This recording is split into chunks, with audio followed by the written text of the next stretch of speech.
Our official culture is striving to force the our official culture is striving to force the new media to do the work of the old. These are difficult times because we're witnessing a clash of cataclysmic proportions between two great technologies. We approach the new with the psychological conditioning and sensory responses to the old. This clash naturally occurs in transitional periods. In late medieval art, for instance, we saw that fear of the new print technology expressed in the theme, the dance of death.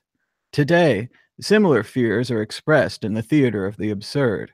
Both represent a common failure, the attempt to do the job demanded by the new environment with the tools of the old.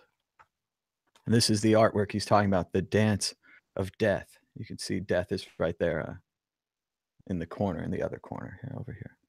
So there's death, there's a saxophone player. They're dancing. Everything is going fine.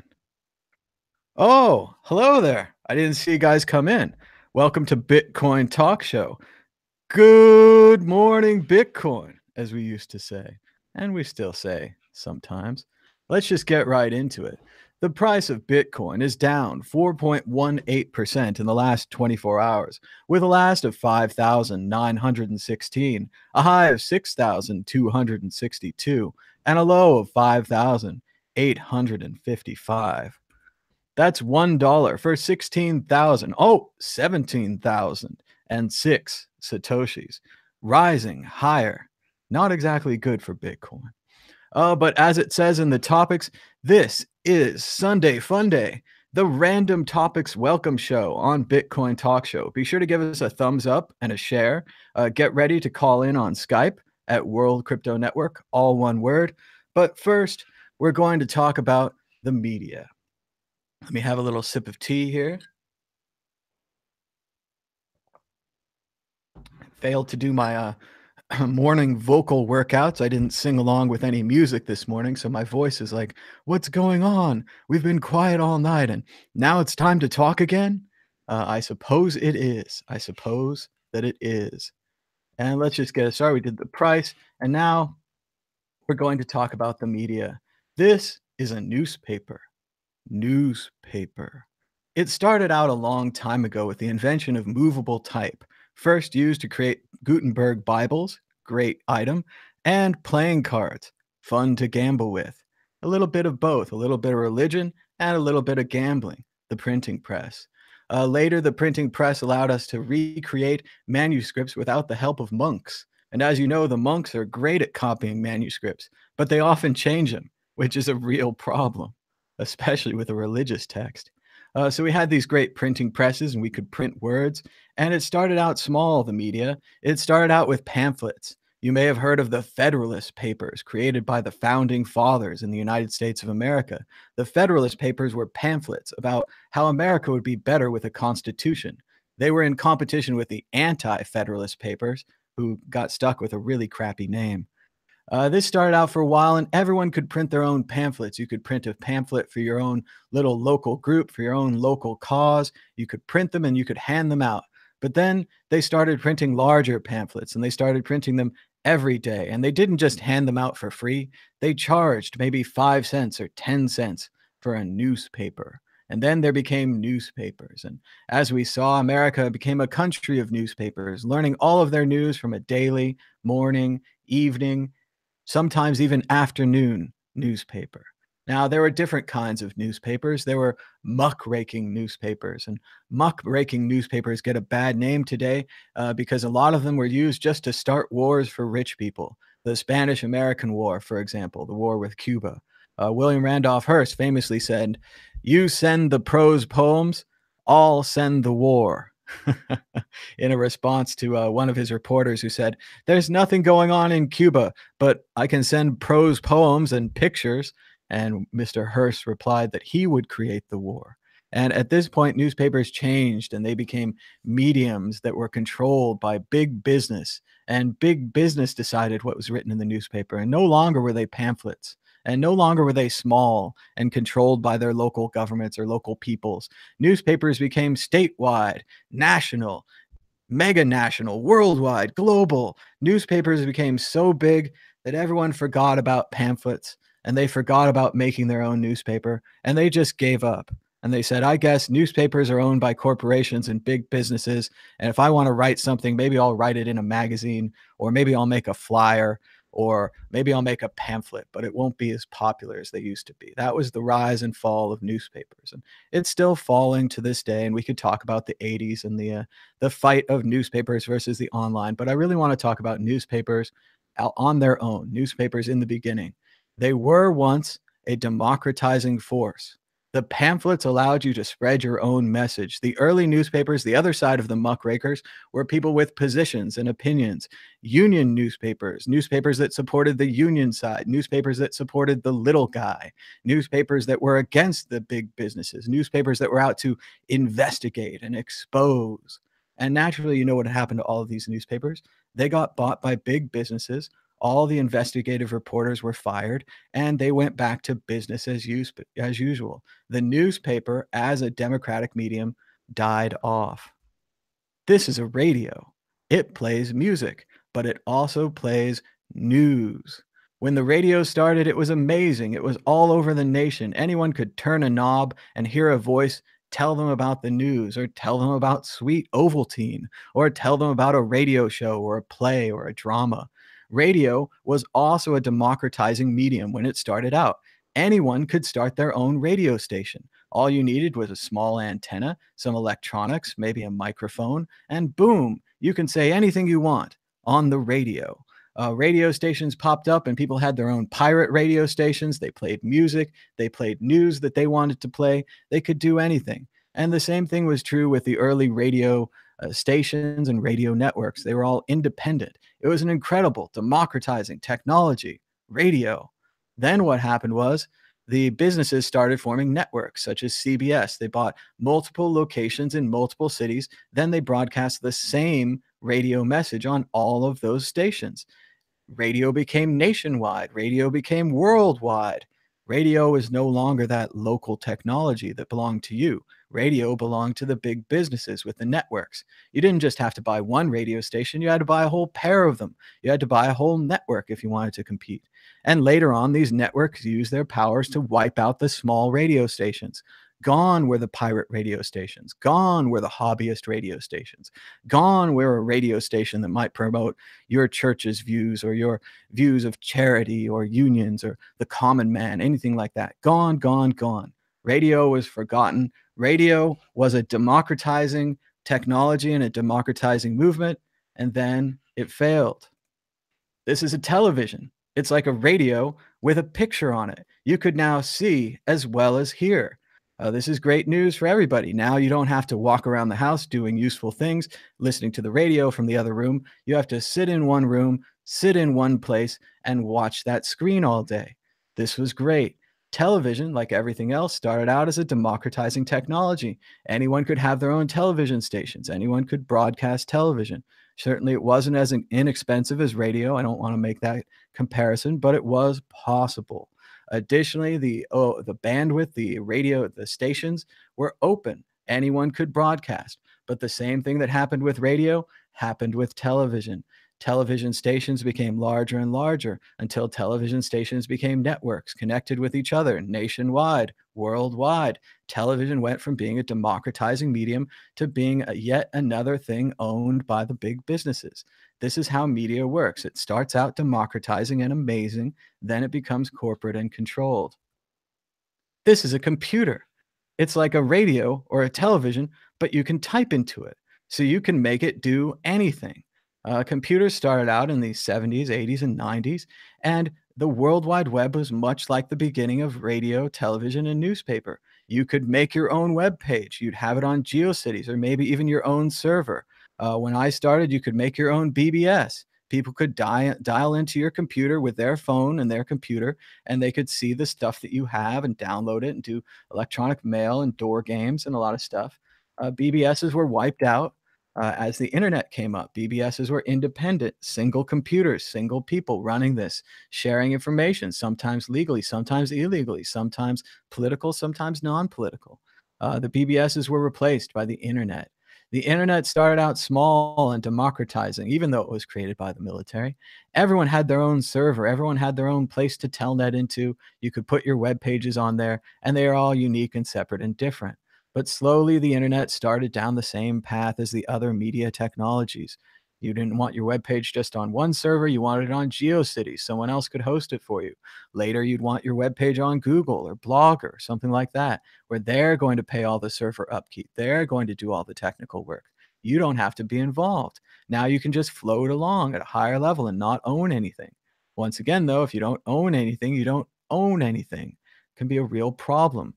We saw the internet drift and drift and drift and become more and more corporate, more and more shows on the internet. You go to YouTube now, you can watch The Tonight Show, you can watch The Conan Show. It didn't used to be like that. It used to be actual people on YouTube just talking with each other. YouTube used to have a feature called video responses. You could create a short video and upload it as a video response to your favorite YouTubers. They might even reply to you. The internet was a democratizing medium where anyone could create a web page, anyone could create a website, anyone could create a program and let you download it. That's starting to change today with net neutrality. We're seeing the creation of fast lanes. We're seeing the creation of ISPs not just as deliverers of empty packets or content or unknown content, but we've seen ISPs that own content, ISPs that have a direct hand that it's better for them if you watch their content rather than someone else's like Netflix or YouTube. The internet started out as a democratizing medium and is slowly becoming something else. In 1976, there's a movie called Network. You should stop everything and see. It's incredibly well acted. It's incredibly well written. It was written by the playwright Paddy Chayefsky. He's fantastic. The actors are amazing. They win Academy Awards. Even dead, these actors win awards. That's how powerful this movie is. And the movie Network talked about television news. Now, television news had an interesting start. When the television stations got their licenses, remember, licenses are part of the key, part of the way that you keep those pirate televisions and pirate radio, and even now, as we say, pirate internet broadcasters, people that aren't part of the mainstream media. You need those licenses to keep them out of it. When you say you can't broadcast, it's because you don't have a license. One of the things that the television stations did when they agreed to their licenses is they agreed to play the news as a public service. They said, sure, most of the day we'll play soap operas and we'll play game shows and sports programs and promotional things and things that make us money, right? Things that people want to watch, like the NFL. We're going to play that all the time. But every once in a while, maybe even every day at 6 o'clock when everyone's eating dinner, we're going to play the news as a public service to inform the people. And the new networks were required to play the news, if you can believe that. They even had special rules about equal time for politicians. If you talked about one party, you had to have the other party on for an equal amount of time. Television was a controlled medium back in those days. But what the movie Network posits is, why does the news have to be boring? The news was boring. No one wanted to watch the news. It's a bunch of facts and figures. It's not interesting. So what the movie network in the movie network, and this is a little bit of a spoiler, I'll try to dance around it, but basically the entertainment division takes over the news division. And instead of doing boring news, they do exciting and interesting news, and also incredibly biased, and also incredibly one-sided, and also incredibly vapid and designed for stupid people. But it worked great. The news was popular. They could make money off the news. And much like many other things, like 1984 and Animal Farm by George Orwell, these satires, which are really a warning to our society. This is how bad it could get, right? Turn out to be instruction manuals. People, I don't know whether they saw this or whether it just happened, but the entire news media drifted in this direction. News became entertainment. News became one-sided. News was no longer an attempt to inform the public or anything about public service. They overturned those laws. They got rid of the law saying you had to give equal time. They pretty much made it so that no one enforces the law saying you have to do the news as a public service. And things changed. Now we have completely one-sided news networks where you can get your side of the story and nothing else. It's not so much about informing the public as it is informing them about your side. It's changed quite a lot. You should see the movie Network. It's also famous for the mad as hell speech. Certainly, I've parodied a few speeches from Network, the Mad as Hell, the corporation boardroom scene, and it's just a fantastic piece of work. Doesn't seem dated at all. So I would check out Network. We also had media consolidation. In 1983, 90% of America media was owned by 50 companies. In 2011, that same 90% is controlled by 6 companies. And I don't know if you guys have been watching the news lately, but Disney has been successful and they made a, I want to say around $75 billion offer, might be 7.5, not sure, a major offer to Fox. And Disney has been successful. They've purchased Fox. This means they get Sky News and Sky Networks an entree into the European market. For their Marvel comic book division, they reunite the Fantastic Four and the X-Men with the rest of Marvel superheroes, leaving only Spider-Man, who's now owned by Sony, but they have a strange contract with Marvel where he's now in the movies. I don't know how that's going to work out, but the rest of Marvel Comics has now been united. A good thing for Marvel Comics, bad thing for media consolidation. The less media people or less media companies that control the environment, the worse that media is going to get. And now we have a choice. We have a choice of how we want the World Crypto Network to be. And a lot of people have talked about their ideas for media recently, and I wanted to give you a brief history of what's happened before, and maybe you can even use it to posit what will happen in the future. We're starting to lose the internet. The internet is starting to go the way of radio and television and newspapers. And when it comes to a channel like this, you have a choice, and I have a choice. We could do clickbait headlines. I know a lot of people that have more subscribers than us because they use headlines like this: the best coin to make you rich, the incredible opportunity of 2018, man tries to hug a wild lion, you won't believe what happened next. I invested in Joke Coin and I made over $50 million. Clickbait headlines. I don't like doing them, but they work, right? A schoolgirl gave her lunch to a homeless man. What he did next will leave you in tears. There's clickbait headlines. There's altcoin coverage. I could tell you that this new altcoin is the next Bitcoin, and you should spend all of your lunch money investing in this new altcoin. And you know what I would be? I'd be a shill. I'd be scum. I'm not going to do that. I'm not going to pump some altcoin. I'm not going to use excessive clickbait unless there's a little wink to it. If I'm using clickbait, it's usually a joke. But again, these are people that use clickbait all the time. They use pretty girl pictures in their thumbnails. There's a variety of tricks that we could do. And mainly, they just feed on people's desperation. People are desperate to be rich. They're desperate to find the next Bitcoin. They're not going to be happy just hearing that Bitcoin is the next Bitcoin and you got here late and you're going to make less. They're not happy with that. They want a crazy altcoin. They want to hear that crazy altcoin is better than Bitcoin. They want to believe it. They want to get a bag full and they want to go around dumping their bags on all their friends. It's great. You could do that on your own time. It's our choice not to do that. We could do ICO advertisements here. We could do all kinds of advertisements. As you know, there's plenty of dead coins out there. We probably could have advertised all these dead coins. Happy Creator Coin, W3C Coin, Fee Coin, Mint Coin, Ucash, Garlic Coin. You didn't hear about any of these? Oh man, come on, HTML Coin, Beaver Coin. We could have ads for all of these. I've got an inbox full of these. I could sell out every day, all day. I won't, but I could. And that's what's important to keep in mind here about your sources, where your information is coming from. If you're listening to someone that's betting on the news and talking about themselves and worshiping themselves, and someone that's criticizing other people and doing all these things, you have to wonder, who are you listening to? Why are you listening to them? Why do they believe in that coin? Maybe they have a bag full. Why did they make that headline? Why did they make that thumbnail? Everyone has to make their own choice. And we had the choice to go with ICO ads or to go with scammy ads, and we didn't. We instead went with user donation supported, the survival aspect of modern websites. Some people call it begging, right? Begging is when you do no work and you put your hat out. So if you think all of these videos are no work, then it's cool. You can call it begging. Other people call it voluntarism. You do a job that you like, a job that you're good at, and you ask the community for donations. I'm not asking the community to give me more money than they have. If you're starving, don't give me money. I don't want anyone going into debt to give me a donation. I don't want anyone endangering their next month worth of rent to give me a donation. It's not that important. I do want this show to make a little bit of money through donations, through advertising, and even possibly through or through donations, through YouTube advertising, and even possibly through more advertising, maybe even reading them here live on the air, and maybe even for ICOs or questionable companies. I don't know. Part of me believes that the audience is smart enough to know the difference between advertising and support. And part of me thinks that if you support any of these no name ICOs, even by saying their name, you're giving them power.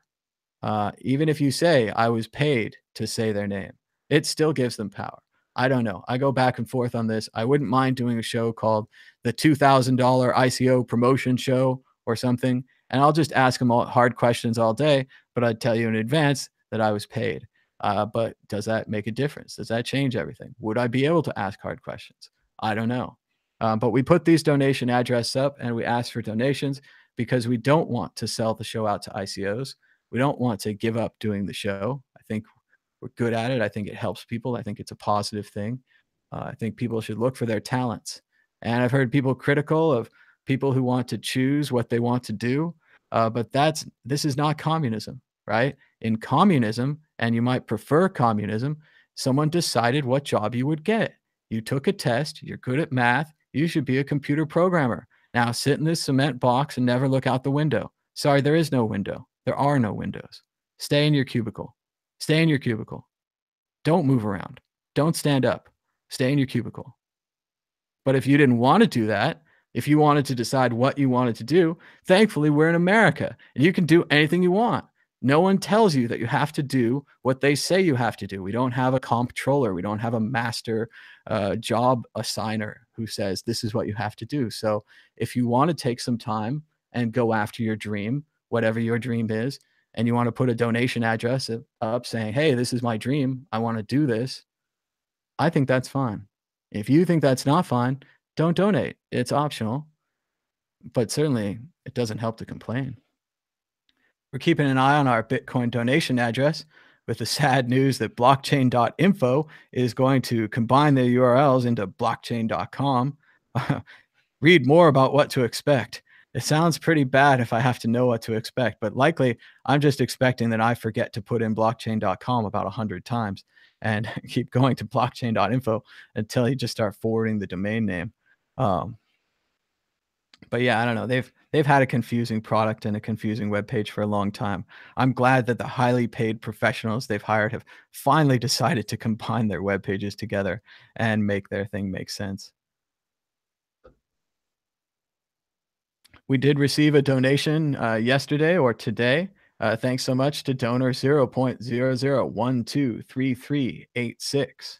I would also like to thank donor 0.00020488. We'd like to thank everyone who subscribes to the World Crypto Network Patreon. We have 24 patrons supporting us. And we'd like to thank everyone for subscribing to the Mad Bitcoiners Patreon. We have 86 patrons supporting us. That if you add those together, it's an even 100. So there are 100 people that like this show. There are 126 people watching right now. We usually have about 75% of our people subscribed. So at the very least, give us a like down below for free. Subscribe down below for free. Hit that notifications bell to get free notifications about whenever we do this show. And maybe ask a friend. Ask a friend to subscribe to the World Crypto Network. There's not enough interest in Bitcoin right now. You saw that the searches have gone down 75%. Google searches are down for Bitcoin. I can tell you as a content creator, my views are still doing pretty good. That means that the subscribers, people like you, are coming back and watching the shows, but the new subscribers are not coming in the door. So there are not new people looking for Bitcoin, at least as far as I can tell, based upon my own anecdotal evidence or anecdotal. I don't know. We were talking about that yesterday. Sometimes I can't spell. But there's a lot happening.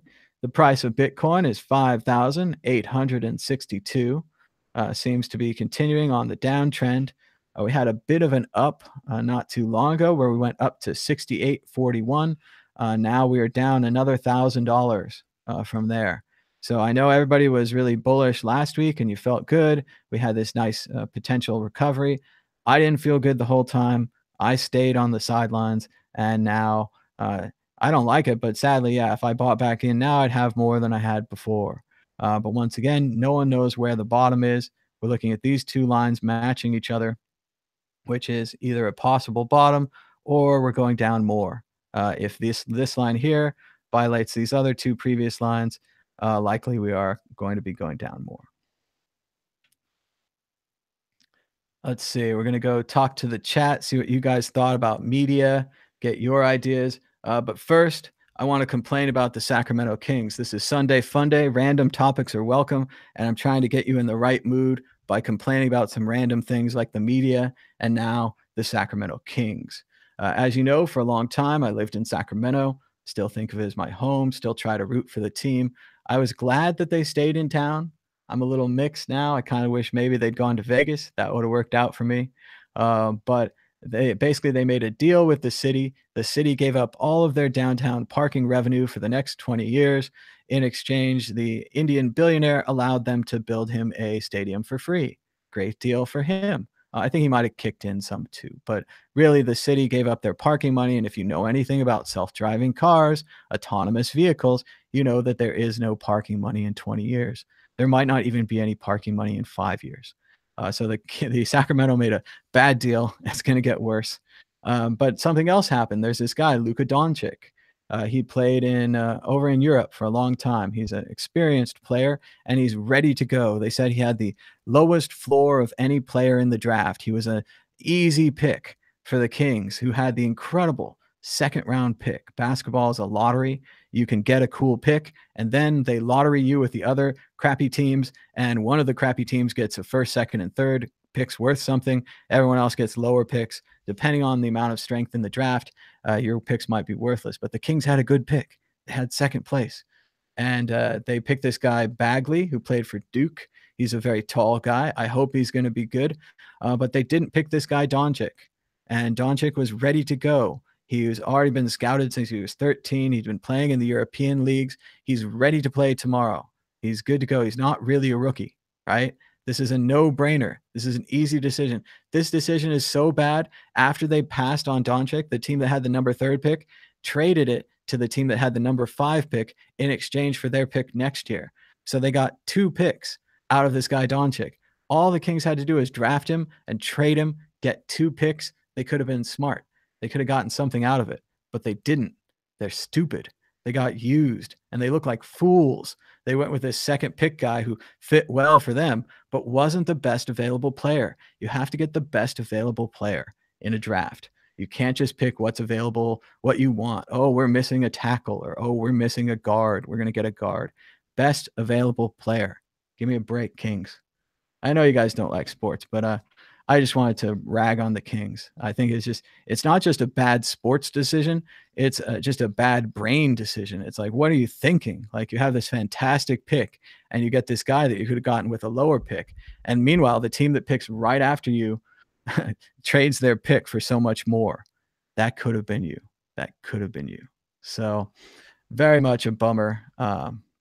The Kings, and now we get to see if this other player is good. There's this other player named Jackson who's supposed to be really good too. So the Kings passed up Doncic and Jackson, and now we have to watch the rest of the league to see if they become big stars. They probably will. It's sad. But they say they've got questions. I had some questions in the chat. I'm going to go back to the beginning of the chat. I'm going to answer a whole bunch of questions from the chat.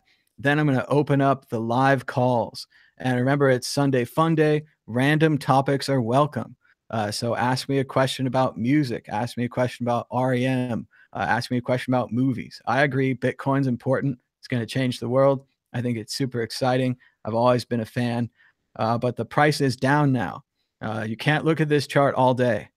You're hodling, you're selling, you're trading, whatever you're doing, make your move, walk away, take the day off. You don't have to look at that chart all day.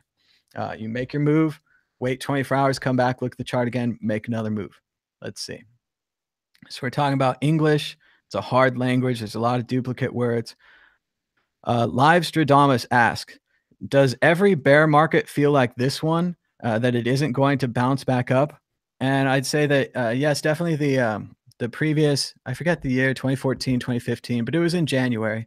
And I told everyone on the Mad Bitcoin show, I said, we had a good run. I held all the way up. I held all the way down.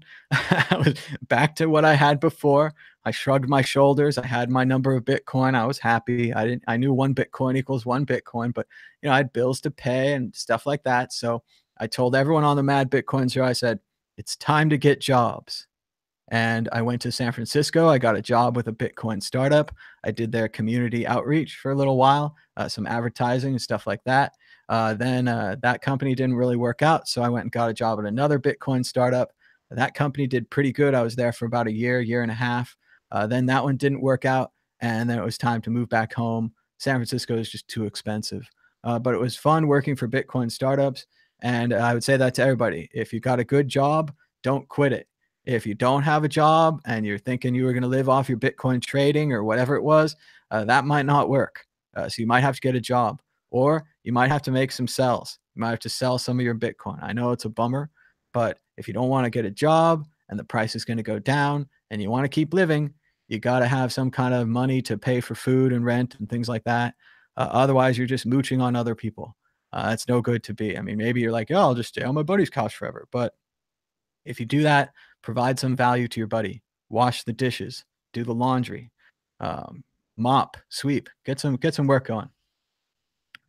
Let's see. We're talking about when we bought Bitcoin and why.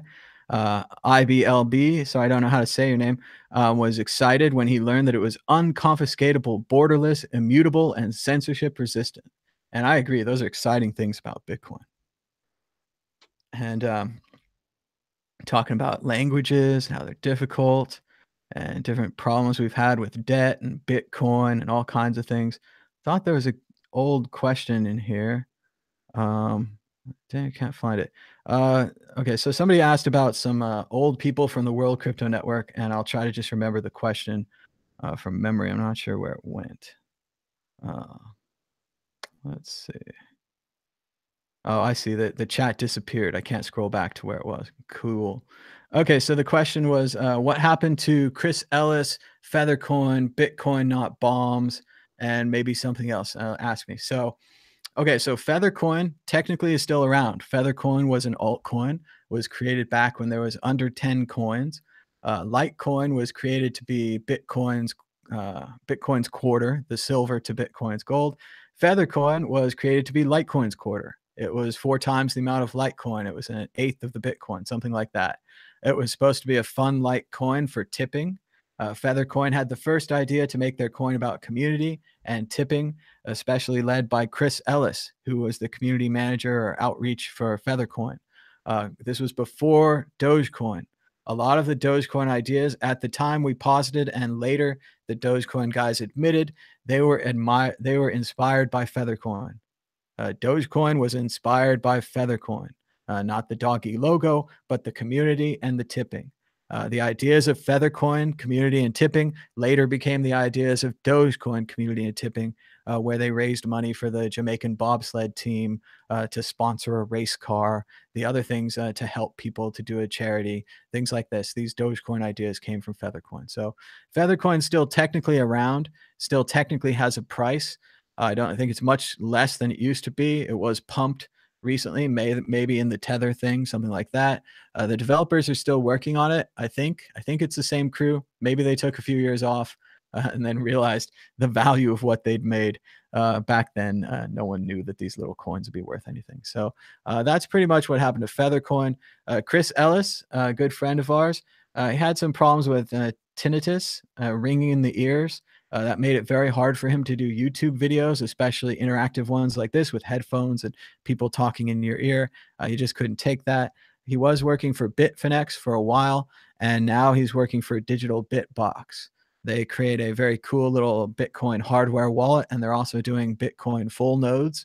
So it sounds like a really good fit for Chris. I haven't spoken to him about this. He's been off Twitter for about the last 6 months. I think people were critical of him over the Bitfinex thing or something else. And you know how Twitter and the internet can just be really hard on people. So I hope that Chris is doing well. I hope that he's healing up. And I'm super glad he's got a job and that he's doing good. So I think Chris is good. Bitcoin not bombs. My good friends Davi Barker and Drew Phillips started Bitcoin not bombs with Megan Lords and Tim Fry and some other people. and they promoted Bitcoin. They did a great project back in the day called Hoodies for Homeless.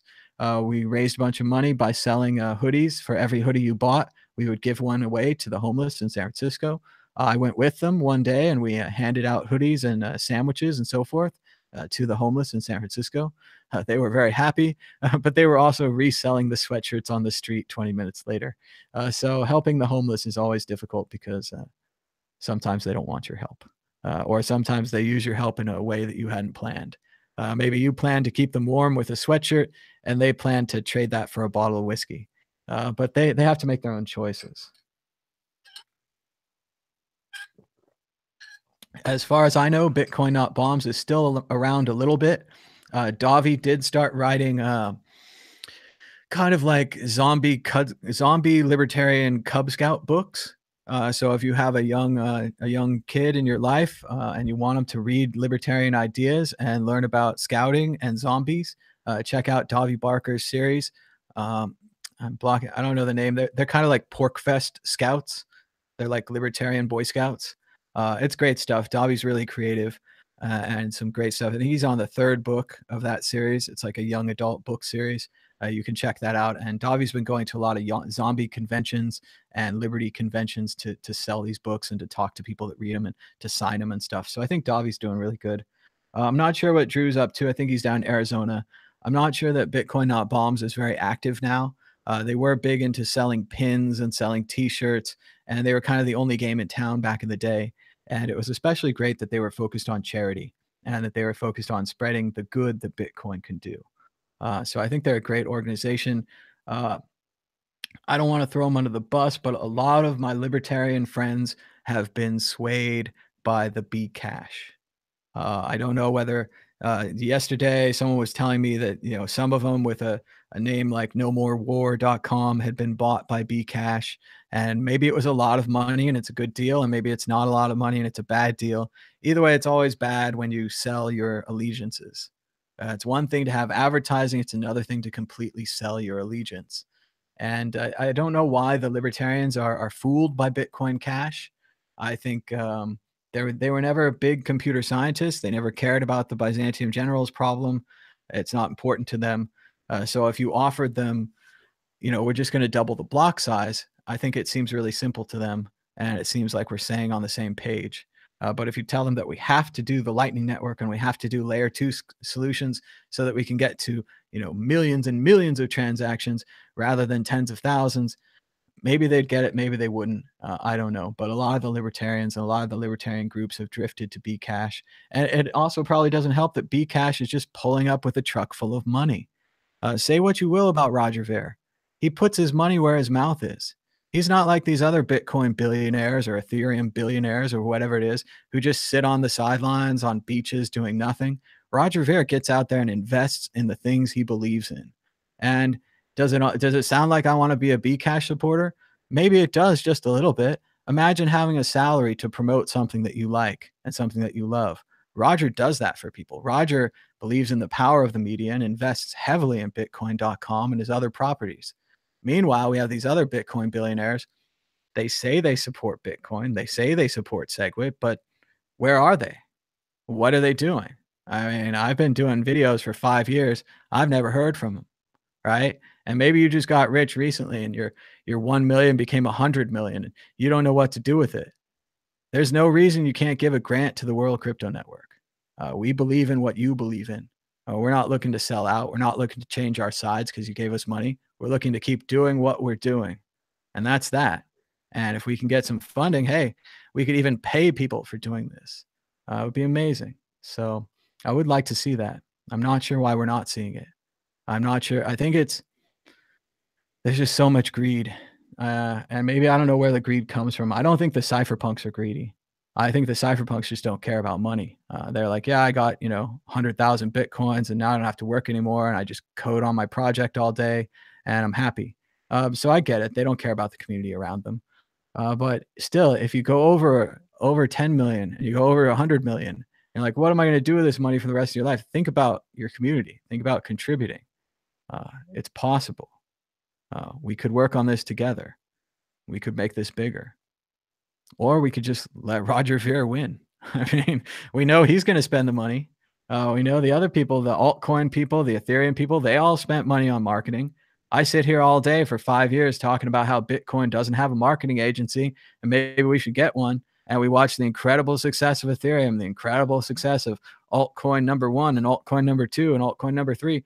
What do they all have in common? They spent hundreds of thousands of dollars on marketing. They bought advertisements. They supported their own podcasters. They supported their own communities. What does the Bitcoin network have in common? A bunch of millionaires making more millions, never supporting anybody. Keep it tight to the chest.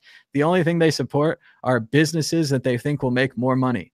If I could get an early investment like DCG puts an early investment in every single Bitcoin business because they just want to make a ton of money. They don't care about Bitcoin. They don't care about any of this stuff. They just want a ton of money. They bought CoinDesk not to keep CoinDesk going or to have a community-based thing. They bought CoinDesk to get the conference. The conference made as much money as they paid for CoinDesk in the first year. The next year, they quadrupled. The next year, 8 times. They're out of control with money. That's what it's about here. I forget what the other one who disappeared you wanted me to ask about, but go ahead and ask in the chat. Derek J is doing well. He's in New Hampshire. He's got a Bitcoin shop, old Bitcoin shop in New Hampshire. Check that out. Sadly, I think he's into Bcash too.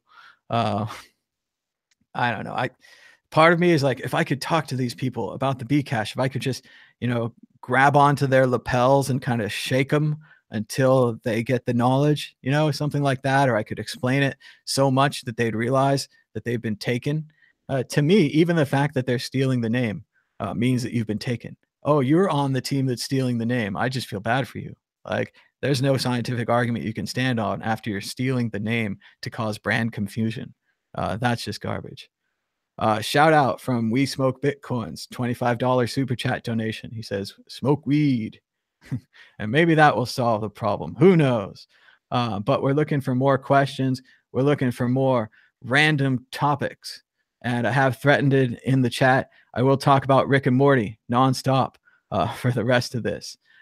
Shout out to IBLB. He's been watching the old shows. Remember, you can go back in time right here on the World Crypto Network. You can watch old Bitcoin shows. We've got Bitcoin Talk Show with myself and Derek Freeman, going back to the beginning of time. It's pretty amazing, and you can watch old Bitcoin group shows. We've got some. You might even have to go back to the original Bitcoin group channel. It's called the Bitcoin Group. I know, hard to find, but you can watch old episodes with Andreas Antonopoulos way back in the day. Somebody said in the chat, "Why don't you interview Andreas?" I was like, it was hard to answer. I didn't know what to say because I was like, how do you interview your old friend? It's like, I don't know. He's my old friend. I don't, I know he's famous and stuff, but it seems like other famous people should interview him. But I'd be glad to talk to Andreas. I would be very interesting to hear about his travels. What I really hope is that Andreas does the kind of traveling where he has an extra day or two to see some stuff.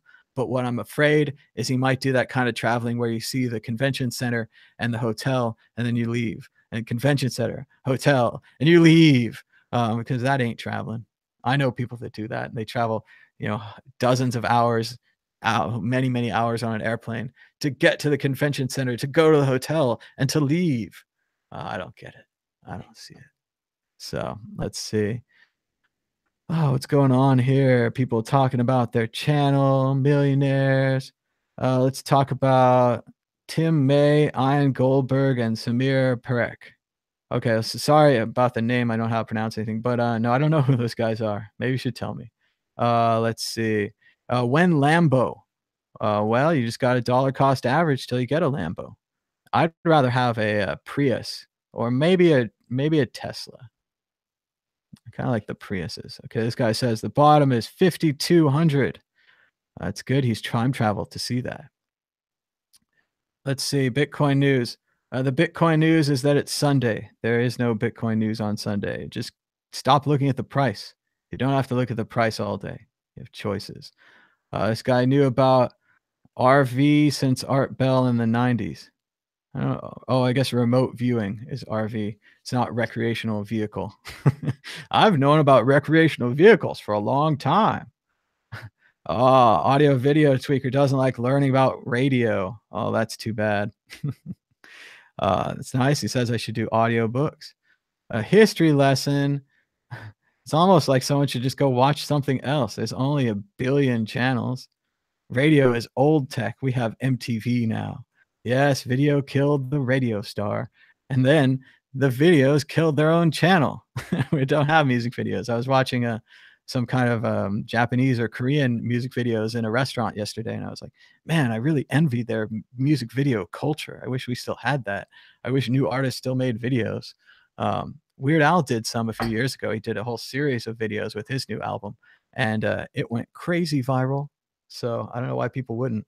Of course, his were incredibly creative, and each one was done by a different group of volunteers or websites. He worked with someone on each video. It was a really great job by Weird Al. Oh, and I was going to talk about music. That might still happen. Let's see. Talking knowledge. I used one of those computers in like the fourth grade. Nice. Yeah, I had a old computer like that for sure. Building it up, you had to plug the monitor power cord into the computer. Oh, yeah, they had the pass-through cables. Before you would just plug the monitor direct into the wall and have a pass-through go to the computer. I remember the keyboard connector was a 9-pin DIMM. It was gigantic, and it was metal, and it could, spark. It could kill the computer. I once plugged two keyboards into a motherboard, and I killed the motherboard. It was not a proud moment. I was able to return and exchange it, but that's only because 'cause I'm lucky. Uh, he says, Satoshi programmed Bitcoin on that old computer. Nice stuff. So let's see, we're still talking about the giant robot on the screen. Bitcoin will go up. Let's see. People are patiently waiting for a bottom. Yeah, you gotta watch the movie Network. That's good. Rico says he's gonna watch Network tonight. It's a great movie. Just the drama aspects, the media aspects, the way it's written, the characters, the truth of it. One guy keeps telling this old story, and the old story keeps kind of merging and changing. And at some parts, the old story means this, and at other parts, the old story means something else. And it's just a fantastic movie. Let's see. Yeah, cool. People are gonna get Network. And yeah, it's old. I'm not saying it's not from the 70s, like it's filmed on actual film. They had to light it. Yeah, like Idiocracy in the chat. Idiocracy is another really good movie. If you haven't seen Idiocracy, write this down, stop what you're doing, and see Idiocracy. This is the movie that Fox doesn't want you to see. They made it, they spent lots of money on it, they got sponsorships like Carl's Jr., and then they released it at the end of the summer in the minimum amount of theaters available without a movie poster, and they wanted it to die. And then it got out onto videotape and DVD, and everybody that I know just went apeshit for it. It's the greatest movie ever made, Idiocracy. It's a documentary about our times. What if all the smart people weren't having babies? And what if all the stupid people did? What would our society look like in 100 years? And that's Idiocracy. And it's a comedy by Mike Judge, who did Beavis and Butthead, Silicon Valley, King of the Hill, et cetera, Office Space. And it's just fantastic. And it was completely swept under the radar. The media doesn't want to sponsor it. They don't want you to see it. It's not even on Blu-ray, but you can get the DVD and you can buy it on Apple TV or whatever. There's a lot of ways you can get it, but get Idiocracy. And if you're gonna torrent it, use a VPN. Be smart. You should use a VPN for everything. Not going to advertise a VPN because they didn't respond to my tweet saying when I said I would advertise them, but I have a very nice VPN. I think it's cool. I think we should all get VPNs and try to use them all the time. All right, talking about Feathercoin, talking about what's going on? Garlic coin. That's exactly. Yes, this guy says, that's why I love this show. Your integrity. And that's what every message I get in my email says. You've got a lot of integrity. You're a crypto influencer. Well, why don't you sell your integrity and influence for our product? And I'm like, that's not the point of integrity. The point of integrity is to keep it. If I was just to give up my integrity at every little thing, I wouldn't have any. Like, I guess they don't care. They're just emailing people randomly, dropping those dumpy messages on everybody, and it just never stops. But Tell us what the government doesn't want us to know about Bitcoin. That's a good question. So, well, first of all, the government has a competing product called Fiat, the US dollar. And the way they create it is really amazing and it'll blow your goddamn mind. Are you ready? So, the Federal Reserve prints some money. Let's say they print $100.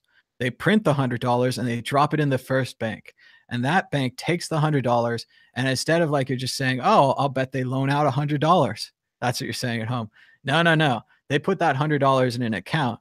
Then they loan out at least 10 times that $100 and they loan it to other banks. And each one of these other banks that gets part of that 10 times, they put that in an account and they loan that out 10 times and they loan that out 10 times. And they just loan and loan and loan and loan and they create all this money. And that's it. That's how money creation works. You can go read the Federal Reserve's official book. They have a little pamphlet from the 1950s or something like that, maybe the 70s. And it explains in detail how it works. Like, that's how they print money. So it's not even printing like actual printing presses. A little bit of this is just they virtually print it. So they print it electronically, then they deposit it electronically, then the banks make more deposits electronically, and that's how money printing works. When you get a bank loan, when you go in to buy a house, when they say that we've created a mortgage for you or something, they don't actually they don't actually have a mortgage. The bank doesn't actually buy your house with anything. What the bank does is they create a negative account for you, minus $100,000. Then they use that negative account to buy the note for the house. So they trade the negative account to the other bank. They get the note for the house. Then you pay back the negative account until it becomes full. At no time does the bank actually use money to buy your house. They buy your house with debt. You pay back the debt, and then eventually you get to own the house. Look it up. Don't take my word for it. Go read about the Federal Reserve. Go watch some videos by a specifically Federal Reserve historian, someone who has the books out, someone who wrote a script, someone who has this pamphlet that I'm talking about. It's not impossible. It's not hard to find. You can find some conspiracy ones, or you can do what I did and go take a class about the 1920s and 30s in history, and they'll just teach you straight up and open. They'll be like, this is how we do it. They deposit the money about 10 times over, maybe even worse, maybe even 100 times. So in the movie It's a Wonderful Life with Jimmy Stewart, there's a run on the bank. Everyone believes that the bank is not solvent, that they don't have enough money to pay back their deposits. As I've just told you, this is always true. All of the banks are unsolvent. None of them have enough money to pay back their deposits because their deposits are just made by making more deposits, right? They're just printing money. That's why they call it printing money. The word fiat means let it be done. So if Congress wants to build like a new bomber, they say, let it be done. And they create that money and they build 100 new bombers. And the bomber company makes money and the banks make money and the Federal Reserve makes money. And everyone makes money except Congress, who just prints money. You can go look it up. So the main thing that the government doesn't want you to know is how fiat money is printed, how the Federal Reserve works, that it's a private bank that lends money to the United States and that the United States then makes more money, and that the Federal Reserve is charging interest to the United States. And if you know anything about math, if I lend you 100% of something and I ask you for 110% back, there's no place that you can get that 10% for me. You'd be lucky if you could give me 97 or 90% back. So you're always going to be in debt to me because when I print you 100%, I want 110% back. And there's no place to get that 10%. That's why we have a growth economy. That's why we're always trying to grow. That's why we're always trying to make this money out of nowhere. We're always trying to come back. We also have a growth economy because capitalism, it just has to keep going up. People talk about conservationism and these other things. They are not compatible with capitalism in any way. If we stop growing, the whole thing stops. On the other side, conservationism, the idea that we only have a certain number of national parks, we only have a certain number of trees, we don't have very much air, we need more of all of these things. Those ideas are completely incompatible with capitalism. That's why those people are called socialists or communists or conspiracy or whatever. That's why they have that strange Georgia Guidestones monument saying that humanity should be taken down to 10 million people or something like that, kept in balance with nature. If you want a balance in nature, you don't want a billion people, right? You don't want all the the stuff we have on the planet. You want less. You want a balance. It's a completely different idea, completely different tack. Bitcoin, in a lot of ways, fits better into that. Bitcoin locked at 21 million units. Bitcoin teaches the idea of savings. Bitcoin doesn't inflate itself. The US dollar, all that printing that they're doing, electronic or otherwise, devalues the dollar.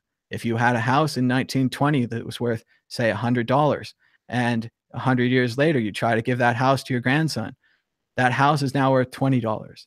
You've lost 80% of the value of that house because of the money printing, because they printed so much money. So the government doesn't want you to know anything about money printing or the Federal Reserve. That's not a conspiracy.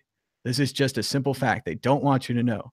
All this financial industry, they created all this jargon to keep you confused. They don't want you to know. Inflation simply means money printing. Deflation means less money printing. But fancy language keeps you stupid. You are afraid of jargon. You do not want to know about the Federal Reserve. You don't understand quantitative easing, which is, again, money printing. You don't understand it. The language is designed to confuse you. Bitcoin is the opposite. Bitcoin's totally different. It's a completely different system. Yes, right now you can't say that the inflationary nature or the deflationary nature of Bitcoin is making you money. Right now, the price of Bitcoin is being determined, right? We're in price discovery. Bitcoin could be $1 million. Bitcoin could be $1. We need a bunch of bidders in between bidding against each other, buying and selling, to create price discovery so that we know what the price of Bitcoin is.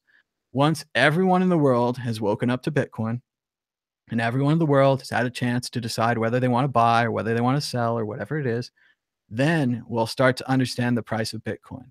Once it levels out and we start to understand it, then the deflationary nature will stick in and you'll start making money because of the deflationary nature. In the same way, the inflationary nature of the dollar is always going. They're always printing more money. Your dollars, your house in dollars, all your other things, they're constantly losing dollars. They're constantly losing strength. So just hold on. But that's what the government doesn't want you to know about Bitcoin. They don't want you to know anything about Bitcoin. They'd rather you learned about Ethereum or some ICO or some altcoin scam. Maybe you'll get burnt. Maybe you'll walk away. And that would be much better from the government than if you learned about Bitcoin, learned about sound money, learned about how the Federal Reserve worked, learned how money printed, maybe even go back, read a little bit about Andrew Jackson and his fight with the Bank of the United States. We've had several Federal Reserve type central banks in the United States, even going so far as to have Andrew Jackson rally against and kill one when he was president. That's right. He killed the Bank of the United States. He said, the bank, Mr. Seward, is trying to kill me. Instead, I will kill it.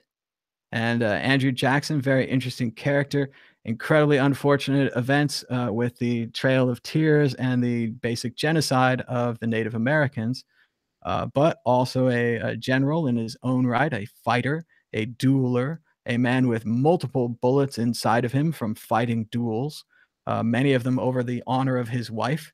And she might not have had that much honor, but he enjoyed killing men for it anyway.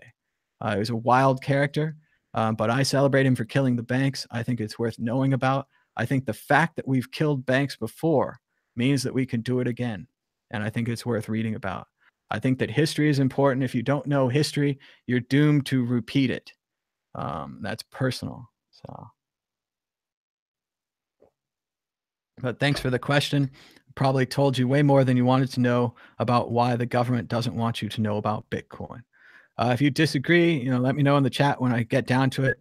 I'm still way behind on the scrolling. This guy says honesty over cash grabs, and he calls it creating content is a good thing. It's good to create content. We have a $5 super chat. Thanks so much to Dan Williams. He says he loves a good rant, and that's what it is today, Sunday Funday. We'll talk about the government. We'll talk about history if you want. I'd rather talk about sports or something. I don't know. I want to talk about some random stuff. I want to talk about Calvin and Hobbes. Looks like people are trying to call. I haven't opened up the call lines yet, but I will open them up really soon. I'm going to try to get through the chat first, and then we'll go back. So it says, live Stajamas, JW said something about Thomas. Well, I've talked to JW about that. He says that he wasn't talking about me. I think that he went way too general there. He called out everyone that has a Patreon, everyone that requests donations. That's every single person on YouTube. So I think that's a mistake unless you want to do that, unless you're trying to be Black Bart and you're trying to ride around with your black hat and stir up a bunch of stuff and have people pay attention to you because you're the stuff stirrer and you're out there stirring the stuff. And that's again, that's devil's advocate if you know it. But if it isn't devil's advocate and you're just acting, then you're just a provocateur. So I think that's a mistake. I will try to talk to him about that more. Maybe we'll get him on one of these shows. But he has said he wasn't talking about me. He was talking about some other people. But he's got to be more clear. And it's no good to call people out generically. If you want to call them out, just call them out. I think it's a mistake to bet on crypto. If I ever speak to Tone again, I'll let him know that. But once again, people got to make their own decisions. It's in the moment. Maybe they didn't think about it that much. They just decided, hey, shrug my shoulders. I'll take some free money. But let's see what's going on. There are no windows. Stay in the cube, the matrix. And that's really what I thought computer programming would be like. I thought you'd have to stay in a cube forever. I thought you'd have to memorize a bunch of different schematics of what the program was and how it worked. And maybe that's true. Maybe that's not true. But it's become a pretty pimp job. But once again, I think your days are numbered. I think that the computer robots can write code on their own. We already know that the Google artificial intelligences created their own language to talk to each other. The programmers didn't know this would happen. They had to decode the language backwards. But if they can create their own language, they can write their own code.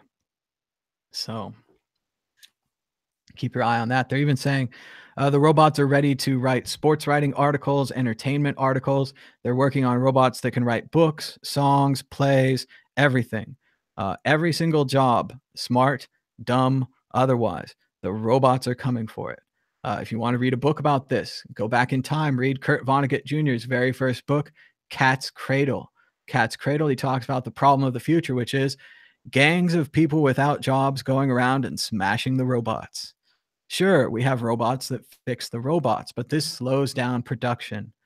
So what we have to do is we have to pay these gangs of people to stay inside and watch television rather than smashing the robots. That's universal basic income. People call it socialist now, but it's going to be necessary in the future. You're not going to have a choice. It's going to be cheaper to do it with robots. The only problem with robots is the damn humans going around smashing them.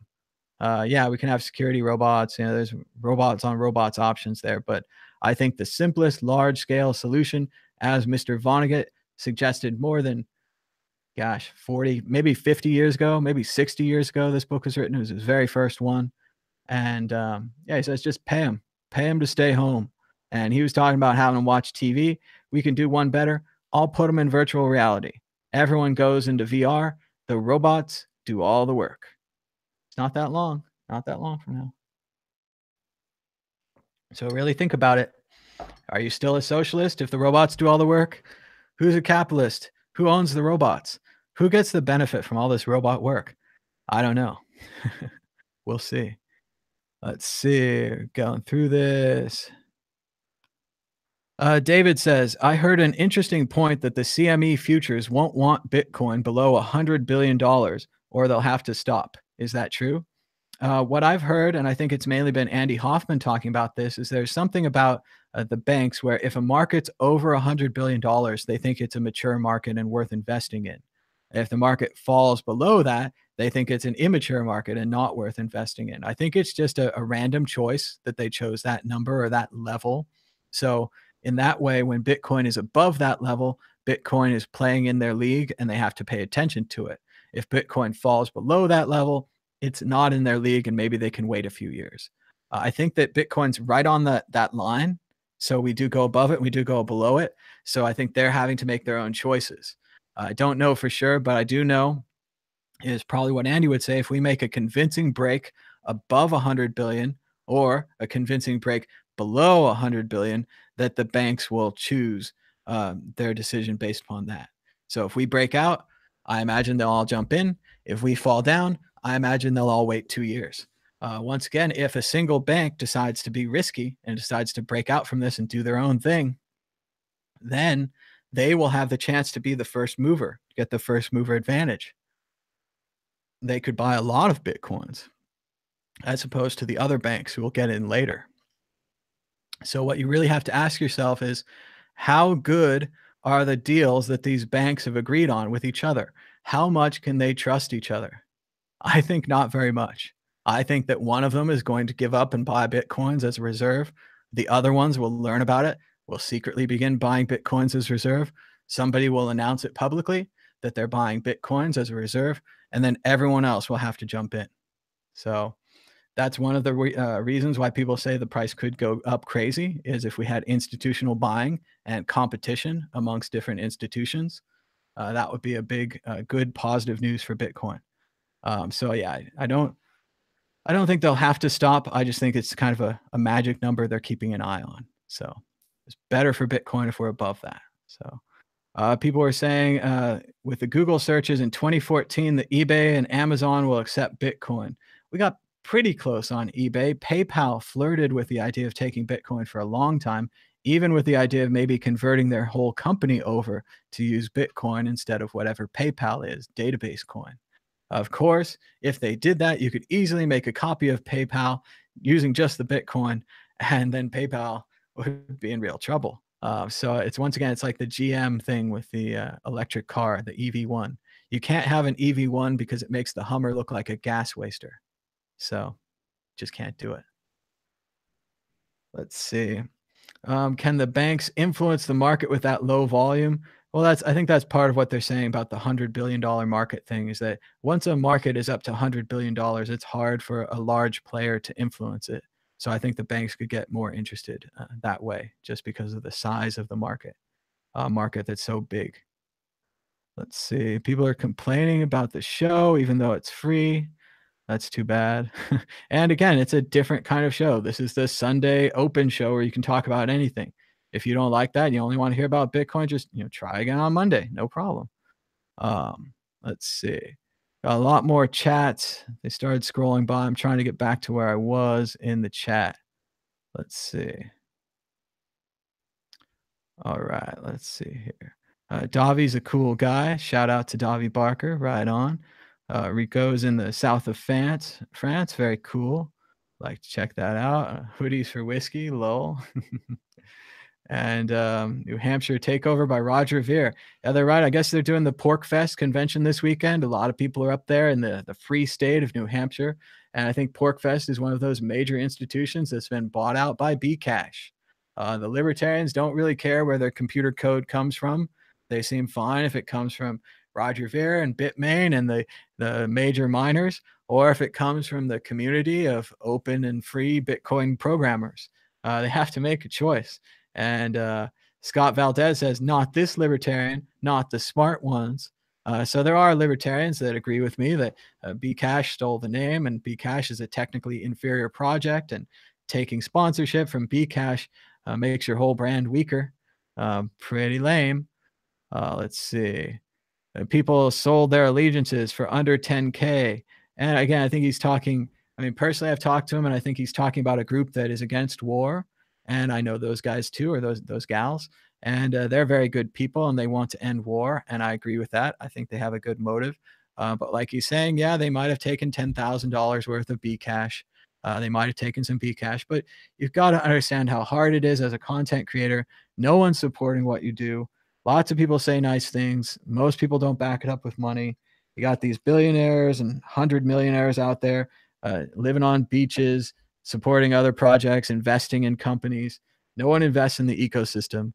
So I imagine that the anti-war people were totally broke and needed money, and the Bcash people offered it to them, and the Bitcoin people didn't do anything. Okay, so is it the Bcash people's fault for being organized and for offering them money and for having money for sponsorships and for contributing back to their community? It seems in a lot of ways what the Bcash people are doing by being organized, by having millions of dollars of Roger Ver money to back them, is that they're forming an organized tact against Bitcoin. Bitcoin is unorganized. Bcash is organized. Bcash, regardless of stealing the name, regardless of the lack of technical progress, has better marketing. They have more people working on it. They have more money. They have money for sponsorships. I've talked about Bitcoin nonstop for 5 years. Do I have money for a sponsorship? Do I have $10,000? No. Have any people said, "Hey, did all those interviews during the scaling crisis. Hey, deal with all this. Hey, all your people leave to get more money. I wonder why." 'Cause there's no money here. So yeah, Bcashers, you got to look at the system. You can't just be all anti-war sucks or whatever because they took Bcash. You have to say, where was the offer from the Bitcoin community? Was it less than $100 in donation, or was it 10K that'll let them actually do something? And you have to say, maybe they're right to take that Bcash money. Maybe anti-war is a bigger cause than Bitcoin and Bitcoin Cash, and getting a few more advertisements in the paper or getting some representatives at that convention is better than not taking the money. So I think you've really got to look at it. You got to look at both sides and you say, Bitcoin's offering you 0. Bitcoin Cash is offering you 10K. You could actually do something with that, or you could sit on your hands and do nothing. So yeah, we got to look at who's paying, not just who's taking the money, because Bitcoin is not paying. People here are here to get rich. And when they get rich, they don't care about the community that got them rich. A lot of the question that I've often had with Roger Ver is, how could he hate Bitcoin that has changed his whole life, right? Roger has over $1 billion. Roger can sleep on the beach and read books. He doesn't have to do this. He doesn't have to get involved with these fights and this. He doesn't have to start a Bitcoin.com newspaper, and he doesn't have to pay all these people to write about Bcash. He doesn't have to sponsor antiwar.com. He doesn't, yet he chooses to. What's with all these Bitcoin millionaires? What's with all these Ethereum millionaires? What do they choose to do? And that's where I really think being well-rounded, reading more than one book, reading more than one type of book, watching different television stations, watching different movies, whatever it is to snap you out of your little world and make you think about the bigger world. That's what we need. And maybe these people don't have that. Maybe they're afraid they need to hold their money forever. But if you have over $100 million, you're fine. Set some of it aside. Start thinking like Lorenzo de Medici. Start thinking like a patron. Think about, what good can I do with this money? And you don't have to, not every investment brings back money. Sometimes an investment brings back a good feeling. Sometimes an investment creates education. Sometimes the people that we educate then help the ecosystem and create something really great. You can't just invest in companies and expect everything to go fine. If you want to lose this war, if you want Bcash to win, keep doing that. Keep investing in companies. Keep ignoring the community. Keep stacking your hundreds of millions. Don't invest them. Don't put them back in the community. Just hold them like King Midas or whatever. Build a throne out of gold bars and go sit in it for all the good that it does. So let's see. He says, some libertarians are okay with Bcash because they don't like centrally planned block size. It should rather be found in the free market. I get their point, but block size is a security feature. And that's what I think they're missing, is that if you make, Bitcoin's an airplane, right? And it's flying around the world nonstop. It's refueling mid-air, and it hasn't landed in 10 years, right? The Bitcoin airplane never lands. So if you're going to do improvements to the Bitcoin airplane, it's mid-flight, right? And this block size thing just adds weights to the Bitcoin airplane. It makes it slower. It makes it heavier. It makes it harder to upgrade because it's a heavier airplane now. Let's say we were going to add some useful weights or something like that. You can't anymore. So if you're up there upgrading the Bitcoin airplane, you can't make it heavier, right? And that's what this block size thing would do, is it just makes it heavier. So every computer that runs Bitcoin now has to be bigger. Every hard drive that holds a blockchain has to be bigger. Every processor that runs it has to be bigger. And they were fine with this. They didn't see this weight as a problem. Everybody else did. Everybody else said, you're not going to just make it heavier for no reason. This is not Congress. We're not just going to kick the can down the road and push the budget deficit up, right? That's what they do in Congress. They just vote to kick the can down the road. Literally, that's what it's called in Congress. When you can't get a deal going, when you can't do anything else, you just have a budget resolution that says, print more money, try to solve it next time. And next time the Congress keeps getting worse, country keeps getting more divided. Next time there's no solution either. They just kick the can down the road. Dan Williams says he's still catching up, but he heard another rant. rant, rant, rant. And maybe it's Sunday rant day. But damn, those Sacramento Kings could have gotten a better pick. Urgh. I don't even care about the Kings. I was excited for 10 seconds that they were going to get this European guy who already knew how to play and he could be the heart of the team and he could make all the other players better. And now I'm going to have to root for Mark Cuban's Dallas Mavericks. So at least I like Mark Cuban. He's a .comer, good guy, interesting character. Love to meet him. So, but yeah, you can't just make the block size bigger. This guy's good. He's reminding what I said about Roger Ver. He says, "Say what you will about Satan, he puts his money where his mouth is," and I would agree. I would agree that, and also from a biblical point of view, like God's kind of, and again, this is all just theoretical. This isn't specific. This isn't religious. I'm just talking about. I've read Milton. I'm into like the whole heaven and hell thing. I read that Palahniuk book where the little girl was stuck in hell recently. So that's where I'm coming from here. He wrote Fight Club. Go check that out. But he's talking, about the Satan and everything. It's just, yeah, they're dedicated. They're working hard. They're trying to spread the word about their evil. Meanwhile, God's a little complacent. He's kind of laid back. He's kind of like, I'm going to win anyway. I'm God, right? And Bitcoin's kind of like that, a little complacent, a little laid back. I don't think we should be laid back. I think that if they're challenging us, we should challenge them. If there's a Bitcoin.com magazine that's pro Bcash, there should be another one that isn't. And they should actually be able to pay people and hire people. And then maybe everyone wouldn't leave, right? You wonder why people are leaving, going doing their own thing? They want more money. You can debate that all you want. Do they have enough money? Do they need more? Maybe they need it for gambling. I don't know. But people are leaving because they want more money, because they need jobs, because there's no money in Bitcoin media, except if you're a Bcasher. So I think that's a pretty poor state of affairs. If I was a Bitcoin billionaire, I would change that.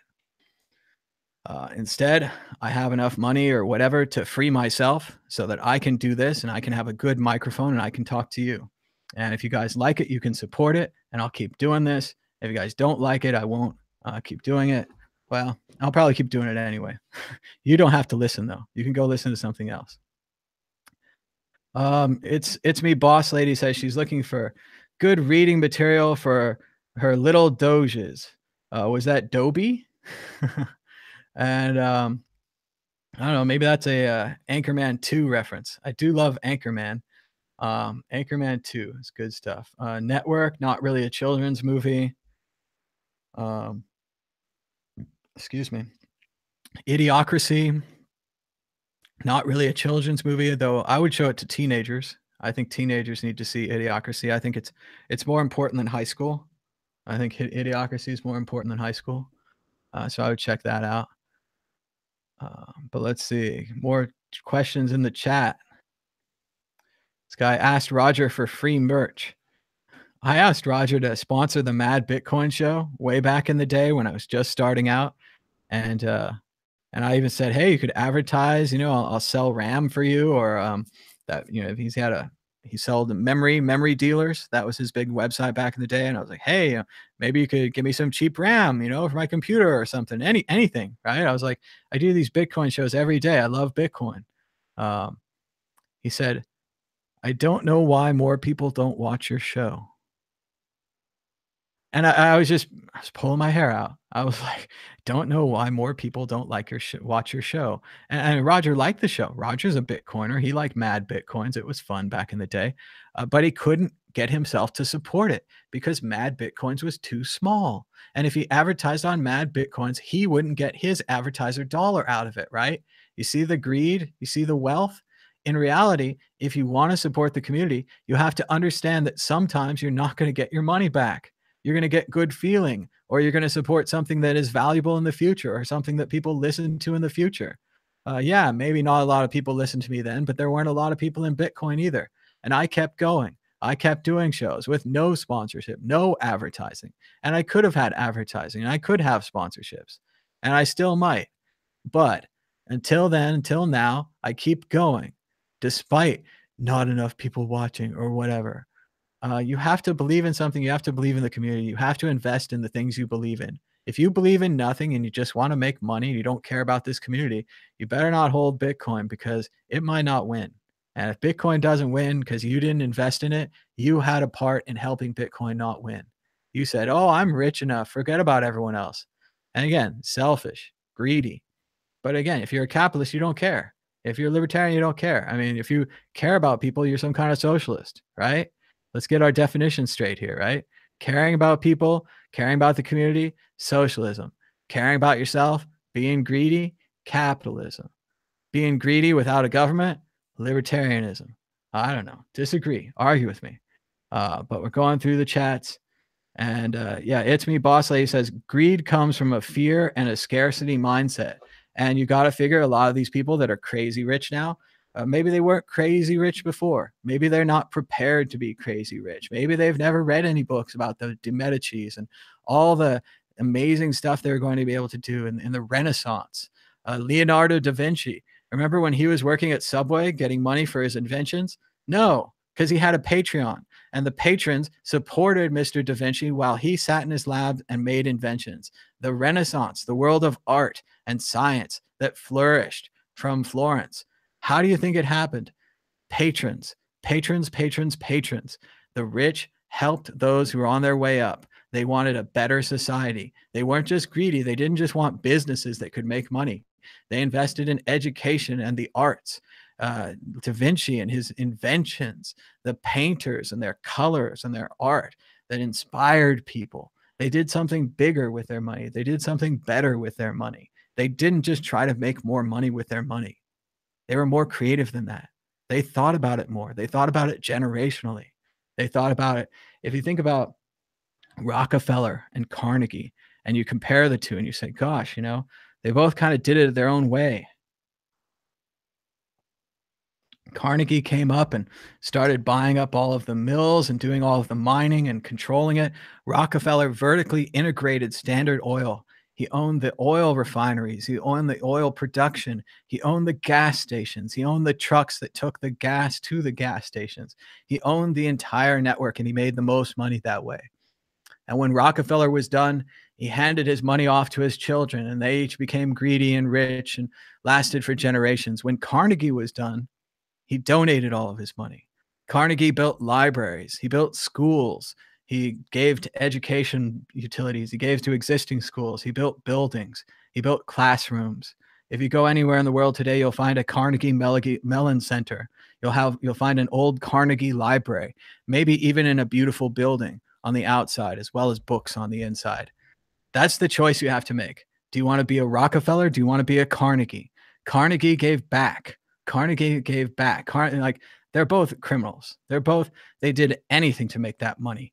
They crushed anybody's business. They didn't care about the individual. They did what they thought was necessary to make a huge pile of money. And when they got it in the end, Rockefeller held it. Carnegie gave it back. We have the same thing now with Bill Gates. Bill Gates is doing a pretty great job giving his money away, working on foundations. Zuckerberg, the same thing, working pretty hard to give his money away to build hospitals, to build good things. On the other side, and I hate to throw this guy under the bus, but I don't find it to be difficult either because I read the biography about him, but you got Steve Jobs. Steve Jobs just held all his money. Apple just held all their money. They didn't do anything good with it. Even Steve Jobs, dying of cancer, didn't build any cancer centers. He didn't give it away. He just kept it. So you have to decide who you want to be. Which one do you want to be? Which isn't more important to you?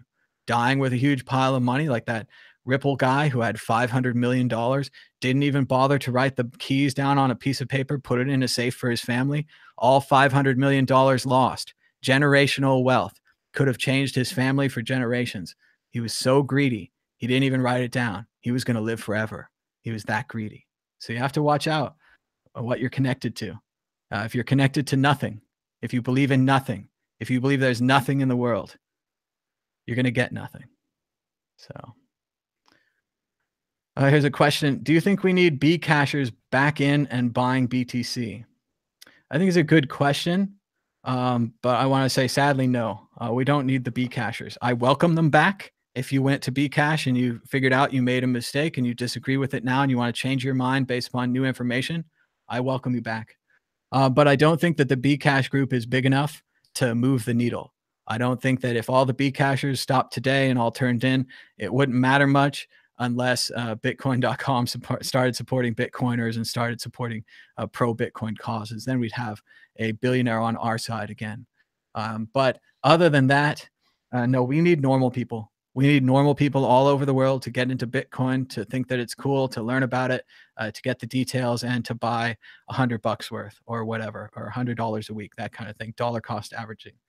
That's what we need. We need mainstream. We also might need a crisis. Remember, crisis is good for Bitcoin.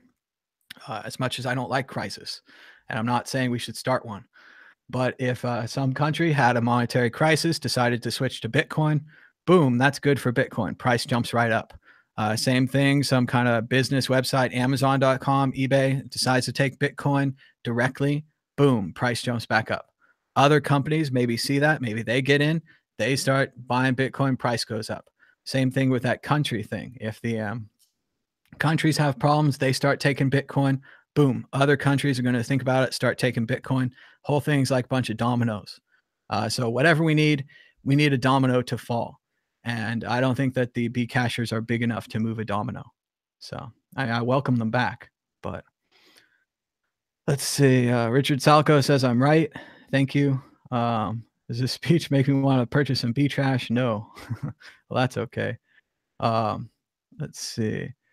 Max says, Bitcoin must not end up like Ethereum with a huge unverifiable blockchain. You can no longer verify the Ethereum blockchain, thus it's completely useless. And I think that's a technical thing. We can't, the Ethereum blockchain, a lot of people warned about it. They said it was already really big when they started. I personally was upset that there was no limit over the number of coins. I love the $21 million Bitcoin limit. I think that's a really, really solid thing about Bitcoin. Ethereum's a little different because it was supposed to be gas for smart contracts. I never understood why you had to buy the Ethereum, then you get the gas, then you run the smart contract. I was told later that might have been a legal construct. Remember, Ethereum was started in Switzerland. It's not, the government's all like, oh, no one started it and there's no foundation or anything, except the Ethereum Foundation in Switzerland and Vitalik Buterin and the other 10, 15 or so guys that started it. You could just write down all their names and then you'd know who started it. I don't know. But let's keep going. What else we got going here? When Bitcoin reaches 100K, I'll make movies full time. That sounds cool, Red Rick. Maybe I can work with you. I'd love to make movies. I think that'd be super fun. Even my little book there, To Satoshi with Love. I think that'd be a cool movie. A lot of my books probably look like screenplays because I taught myself to write screenplays first. And so I write a lot of dialogue. Probably easy to adapt into a movie. So. All right, let's see. People say processing bandwidth, keep Bitcoin decentralized. Yeah, decentralized is important. Remember, censorship resistance, what we're really talking about, they want to make the airplane bigger. They want to make the blocks bigger, right? Makes the airplane slower, fly slower, heavier. Also, what that does is it makes the nodes bigger. Right now, you can run a Bitcoin node with a Raspberry Pi and a very small hard drive. If the blocks keep bigger, then the nodes have to get bigger. And pretty soon, you have to run a node out of a server room with a huge hard drive, right? And then now Bitcoin's in server rooms, and you can circle 10 or 15 or 20 or whatever server rooms that Bitcoin's being run on. You could go to those server rooms and cut the power or blow them up. And now you just censored Bitcoin. You just shut down the network because there aren't enough nodes, because the nodes aren't properly decentralized. So one government or one company or whatever could shut down Bitcoin. That's not acceptable. So we can't make the box bigger. It makes the nodes bigger. It makes less nodes, which makes it easier to shut Bitcoin down or to edit Bitcoin or to block Bitcoin. If there's only 10 data centers in the world, instead of blowing them up or cutting them off, you could just take them over. Now they're your data centers. Then you could put in a thing that says, these coins can't be spent. You've just censored Bitcoin. Thanks, big blocks. Thanks for making everything bigger and easier to censor. And again, if you're some kind of businessman and you think that everything's above board, then you think you'll never be censored and censorship doesn't bother you. But if you're some kind of a anti-war activist or a WikiLeaks supporter or believes in the independence and freedom of people to move their money and to do whatever they want with it, you just lost the whole game. So it's important. Keep your eyes on that. This guy says he loves Rick, probably Rick and Morty. Let's see. Did you say, Thomas, would you say Andreas has been half taken? He says he will have more. We will have more than one. Okay, so I'm thinking that Andreas is no longer a Bitcoin maximalist, basically by what he's saying here. And I've also heard that I know that Andreas wrote the book Mastering Ethereum. And I remember when he started it, I asked him, "What are you doing? Why are you doing that?" And he was just like, "Oh, it's the next thing, and it's a really interesting technology," and he kind of backpedaled. I'm not sure why he's doing that. Do I think Andreas says there'll be more than one? I'm still pretty much Bitcoin maximalist, where I see Bitcoin going up into the S curve one day, where it's rising 100% per day. And if Bitcoin's rising 100% a day, how many days are you going to hold on to your altcoins before you give up and get back to that Bitcoin that's rising 100% a day?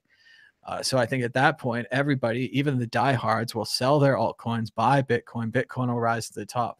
Similarly, I think technology-wise, Bitcoin keeps getting better, keeps adding more features from the other coins. If any of the other coins had a really good feature, I imagine Bitcoin would be able to copy it. There are some coins that are different, like Zcash had a very strange startup. Bitcoin can't copy that start. It can't restart itself. There's some coins, Monero, are totally different than Bitcoin, might not be copyable, but the general idea I'm saying is whatever you can add, Bitcoin can add a version of something like that. Bitcoin will be the best. I'm sad if Andreas doesn't feel that way anymore. I still think we're in a very exciting altcoin period, but we might look back on it later and say, gosh, all those things we thought were so hot completely disappeared. People are saying in the chat, there was a comment yesterday and they said, why is that guy in the white shirt? And I think they meant Adam Meister. Why is Adam Meister always bagging on altcoins and saying they're no good? Some of them are good. EOS is good. And I didn't know how to tell the new person, but you could go back. You could go back 4 or 5 years ago. Megacoin, Peercoin, Terracoin, Earthcoin, Feathercoin. These are all dead.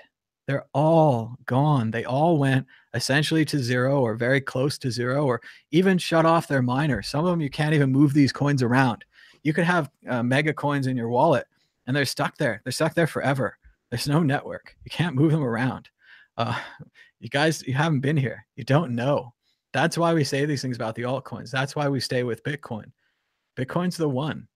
These other things come and go. Bitcoin stays. Bitcoin's the Roman Empire. It's always there. It's always Rome.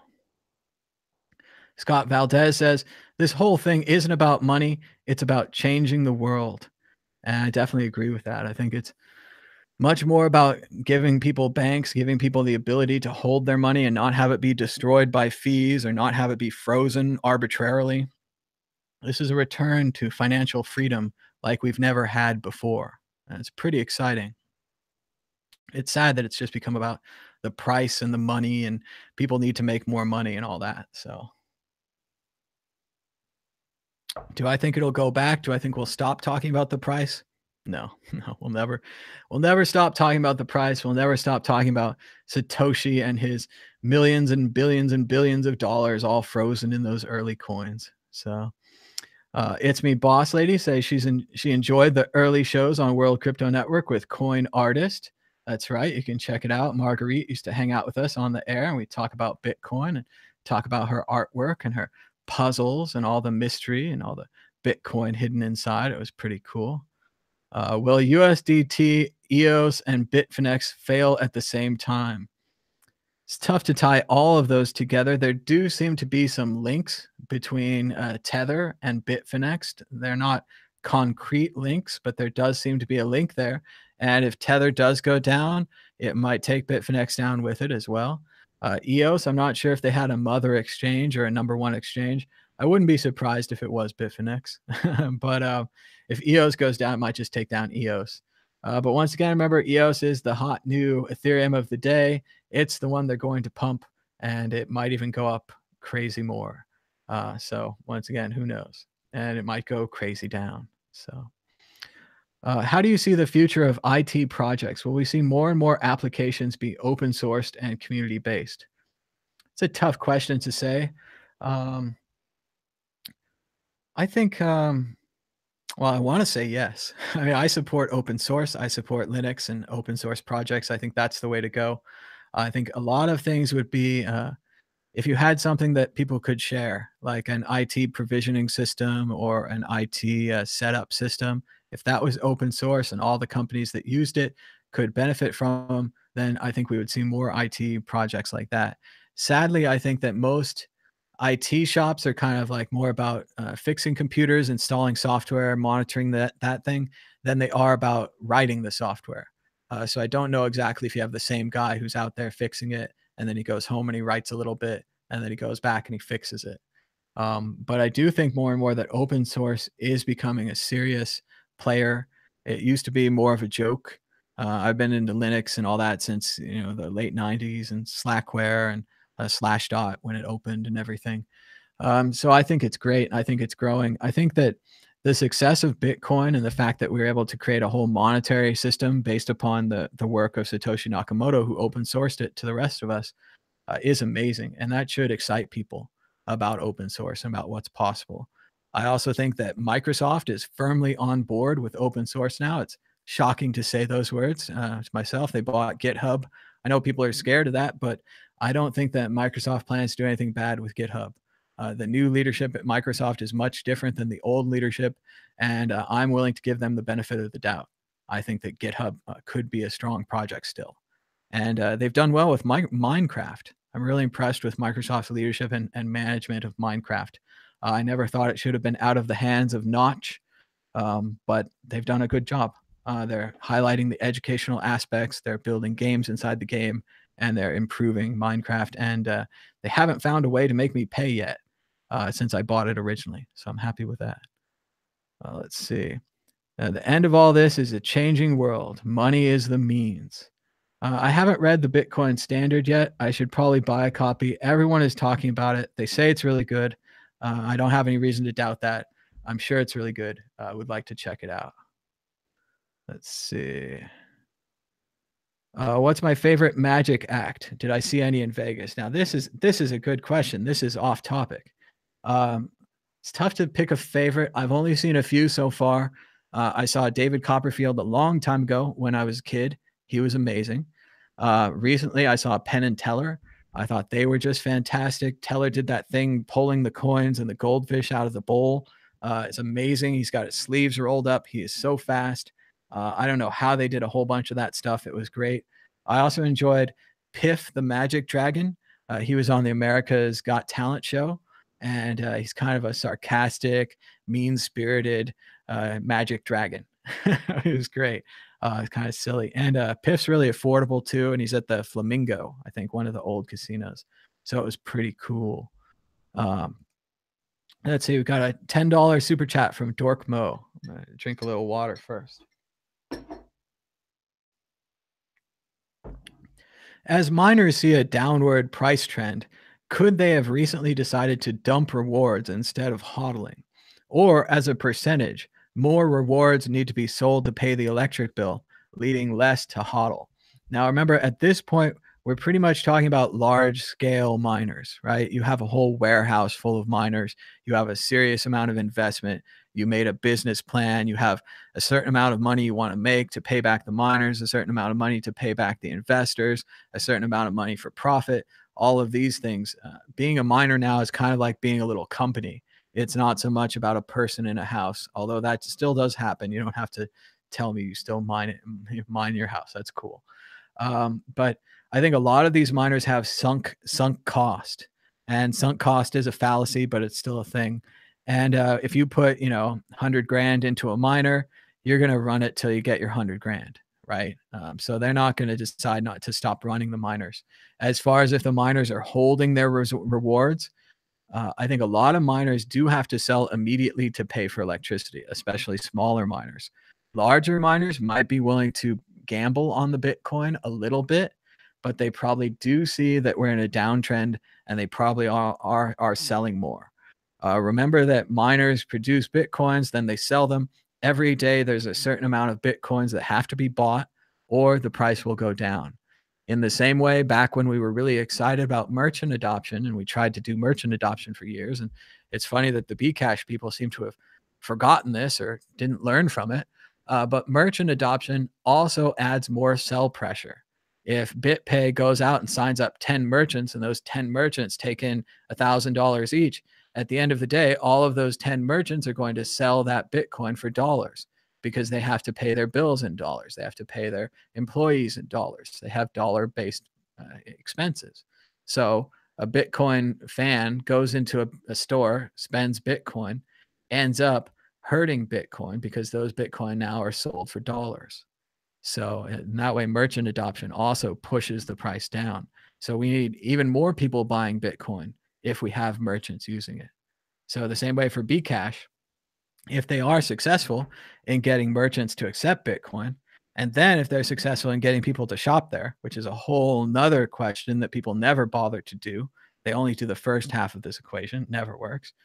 Then if they get people to shop there, then the merchants are now going to dump their Bcash every day on the market, and you've got more downward pressure. So both production of new Bitcoins or Bitcoin Cash and merchants for Bitcoin or Bitcoin Cash both provide downward pressure on the markets. So Live Stradamus wants me to narrate his biography when he's a Bitcoin millionaire. That seems pretty possible. I've heard a lot of Bitcoin millionaires are writing their autobiographies, and it's like, I was 18 and I sat down at a computer and I traded nonstop for 4 years, and now I'm a millionaire and I don't know what to do with my money at all. I moved to a beach because that's what I heard was important, and I bought a Lambo because I heard that's important, and now I don't know what to do. It's like, maybe you should read some books. Maybe you should examine your first principles. Maybe you should read some philosophy or something. It's not over yet. This guy says, when certified pre-owned Lexus? Now we're talking. Let's get a used car. Let's get an older car, an older luxury car. That sounds nice. Still has leather seats, but they're a little worn in. That's good stuff. Let's see. A lot of new groups put out videos to their music on YouTube. I listen to it and watch it every day, all day. So that's cool. People still are making music videos. New groups are, people on the internet. It's just we don't have that MTV to tie us all together. We can't agree on what the best music video is because we're not really watching the same videos or watching any videos. Let's see. IBLB wants me to play some Whitey Cracker. I know I used to play music on the old shows. Sadly, I can't really play music anymore. YouTube will crack down on you if you play music. So right now, I'm in a safe position to get my maybe $10 to $15 worth of advertising revenue from this video. But if I play even a minute or 2 minutes of a music song, that music song will take all of the revenue. So it's a bummer. I can't really play music. I could play some like copyright free classical or something like that. I don't know that you'd like it. I would like to talk about music if you want to talk about music. Let's see. We've got a $75 chat from We Smoke Bitcoins. Cheer up, dude. I've been watching since the beginning of Mad Bitcoins and I'm still here. Smoke weed for life. He's got some kind of smoking icon there. It's funny. I'm not in a bad mood. I'm just, I think we could do better. I think that the Bitcoin millionaires could do better. I think that the Bcash millionaires are beating the crap out of the Bitcoin millionaires right now. I'm not sure why that is. I'm rooting for the other team. I'm saying to my team, what's going on, team? Why aren't we doing more? And I don't hear anything. So I'll just keep going. But it is disappointing not to have the support of your team, to look around and say, where's the team? They're gone. They're trying to make more money. They're super greedy. They want more. So people say he's not from Switzerland, so torrenting is not illegal, but you should use a VPN. Max says using a VPN is like using a condom. It might be a little annoying, but it's better to use it. So good stuff. And if you're at home and you're saying, what's a VPN? I don't know what that is. It's basically a little program that you could get that will route your traffic through another computer, so that right now your ISP can see all of your traffic. They see what websites you go to, what videos you watch, everything about you. If you used a VPN, all of your traffic would go through that network, and your ISP would only be able to see that you're going through a VPN. They wouldn't see what you're actually doing.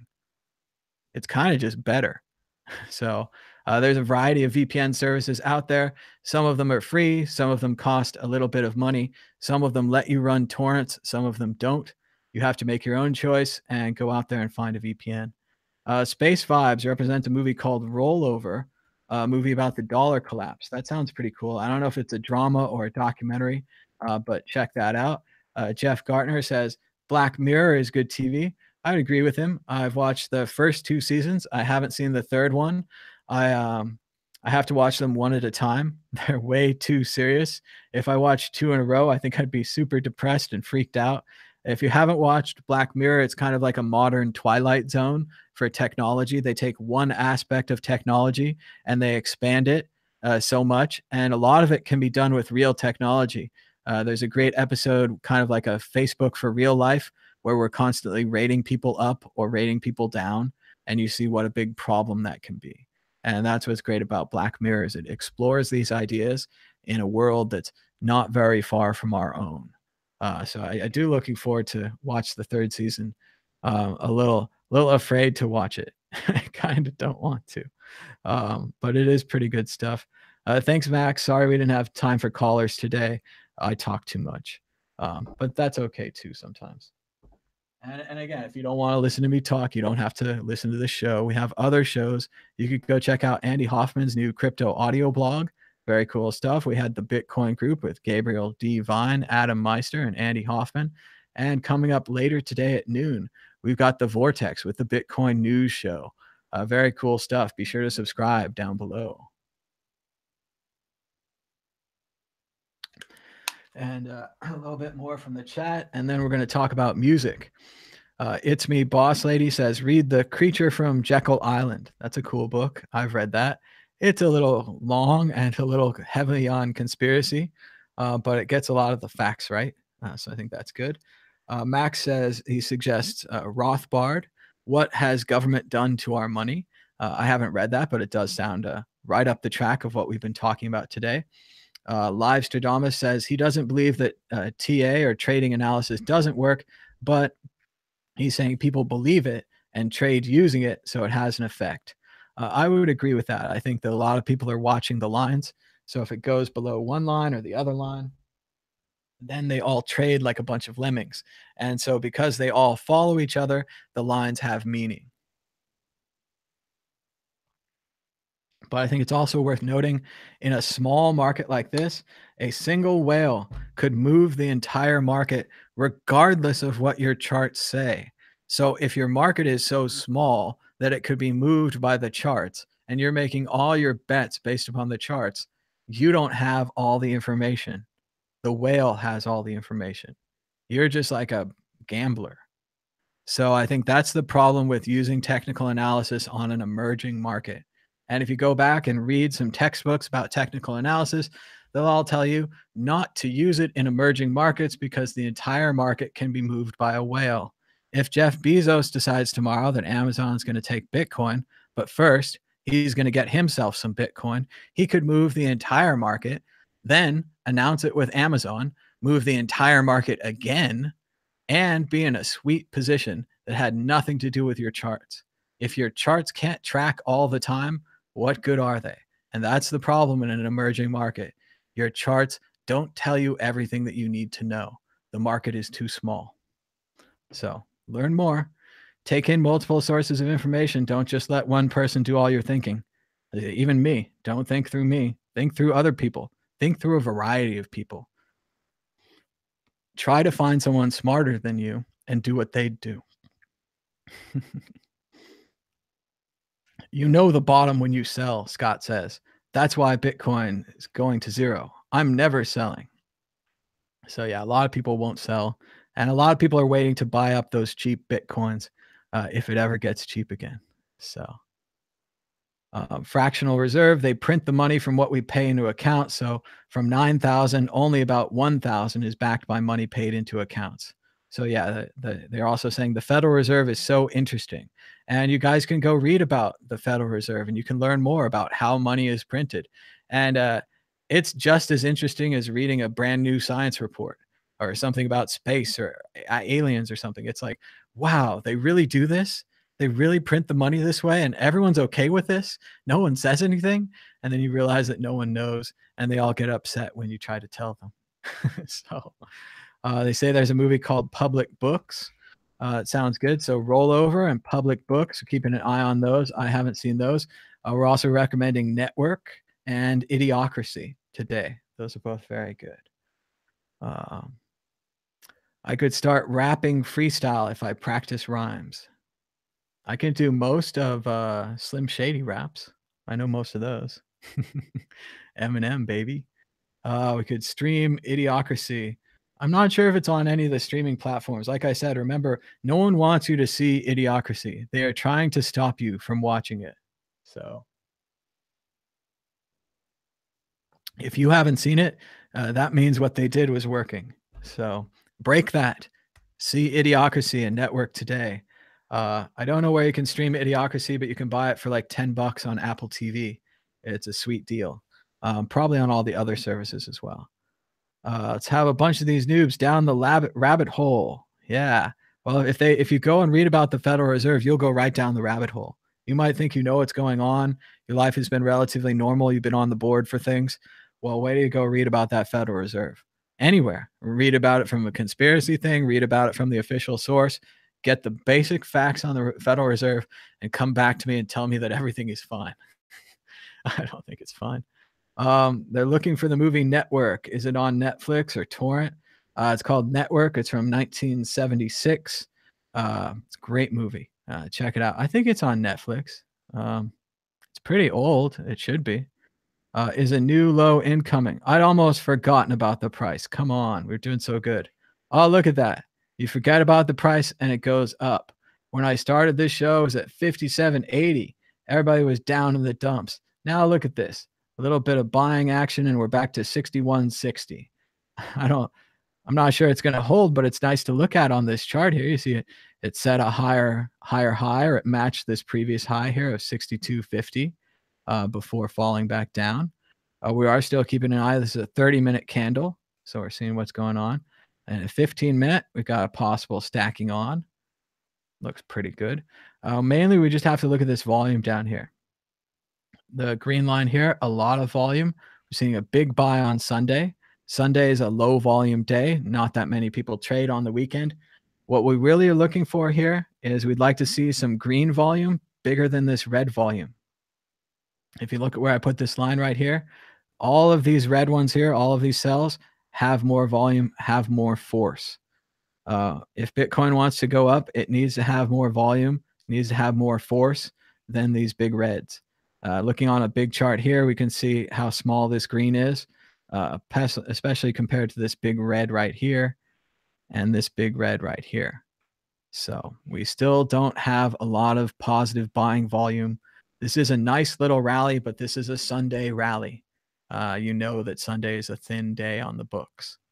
This might be, some people call it a dead cat, where something's going down, but then it goes up and it looks like a great chance maybe to get out or to get some profit or something, and then it goes right back down. Unless we have a piece of news or a reason for this, we don't know why this is happening. So let's go back to the chat, see what else is going on. Let's see. Audio Video Tweaker says that he didn't have a lot of money before crypto and he still has debt. And that's okay, man. I didn't have any money before crypto. Everybody thinks that I'm really well off because I knew about Bitcoin in 2013. But you got to remember, I had about $1,000 then. I put it all in, and that's about all that I've had. So I try to hold my little original ones. I made a little bit of money in San Francisco, and I put some of that into Bitcoin too. And I used some of that to pay off my debts. And I used some of it recently to make sure I have enough money for rent for a while. And that's about it. So, yeah, if you didn't have any money before, it can still be very hard to get into Bitcoin and make money. That's why a lot of people are drawn to these ICOs and these get rich quick schemes. And sometimes in crypto, they even work. So, not saying it didn't work, but you're taking a risk. So take a risk. And everybody right here should be taking the risk of dollar cost averaging. buy just a little bit, maybe like $100 every Monday or $10 every Monday, and don't worry about the price. Just worry about buying a little bit each week. And now for something completely different. Even with a VPN, how do I know that my laptop is secure enough to use it for Bitcoin stuff?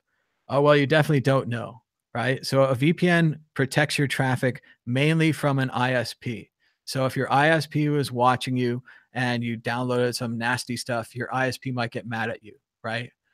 Even just copyrighted stuff, not even dirty stuff. So that's one way that the VPN would protect you from your ISP.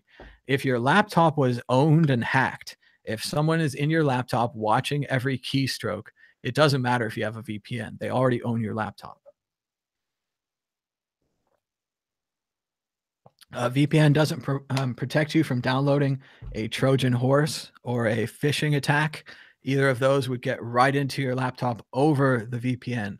So, in a lot of ways, I would say your computer, my computer, everyone's computer is not secure enough to do Bitcoin stuff. That's why I suggest the Trezor, the Ledger, the Keep Key, the Digital Bitbox, all of these things, the various Bitcoin hardware wallets. Basically, with a Trezor, your keys are created inside of the USB box. While it is connected to your computer, it's not really connected, right? So that part of the Trezor, the little secret area, let's just call it the secret chip or whatever. Your key is in the secret chip.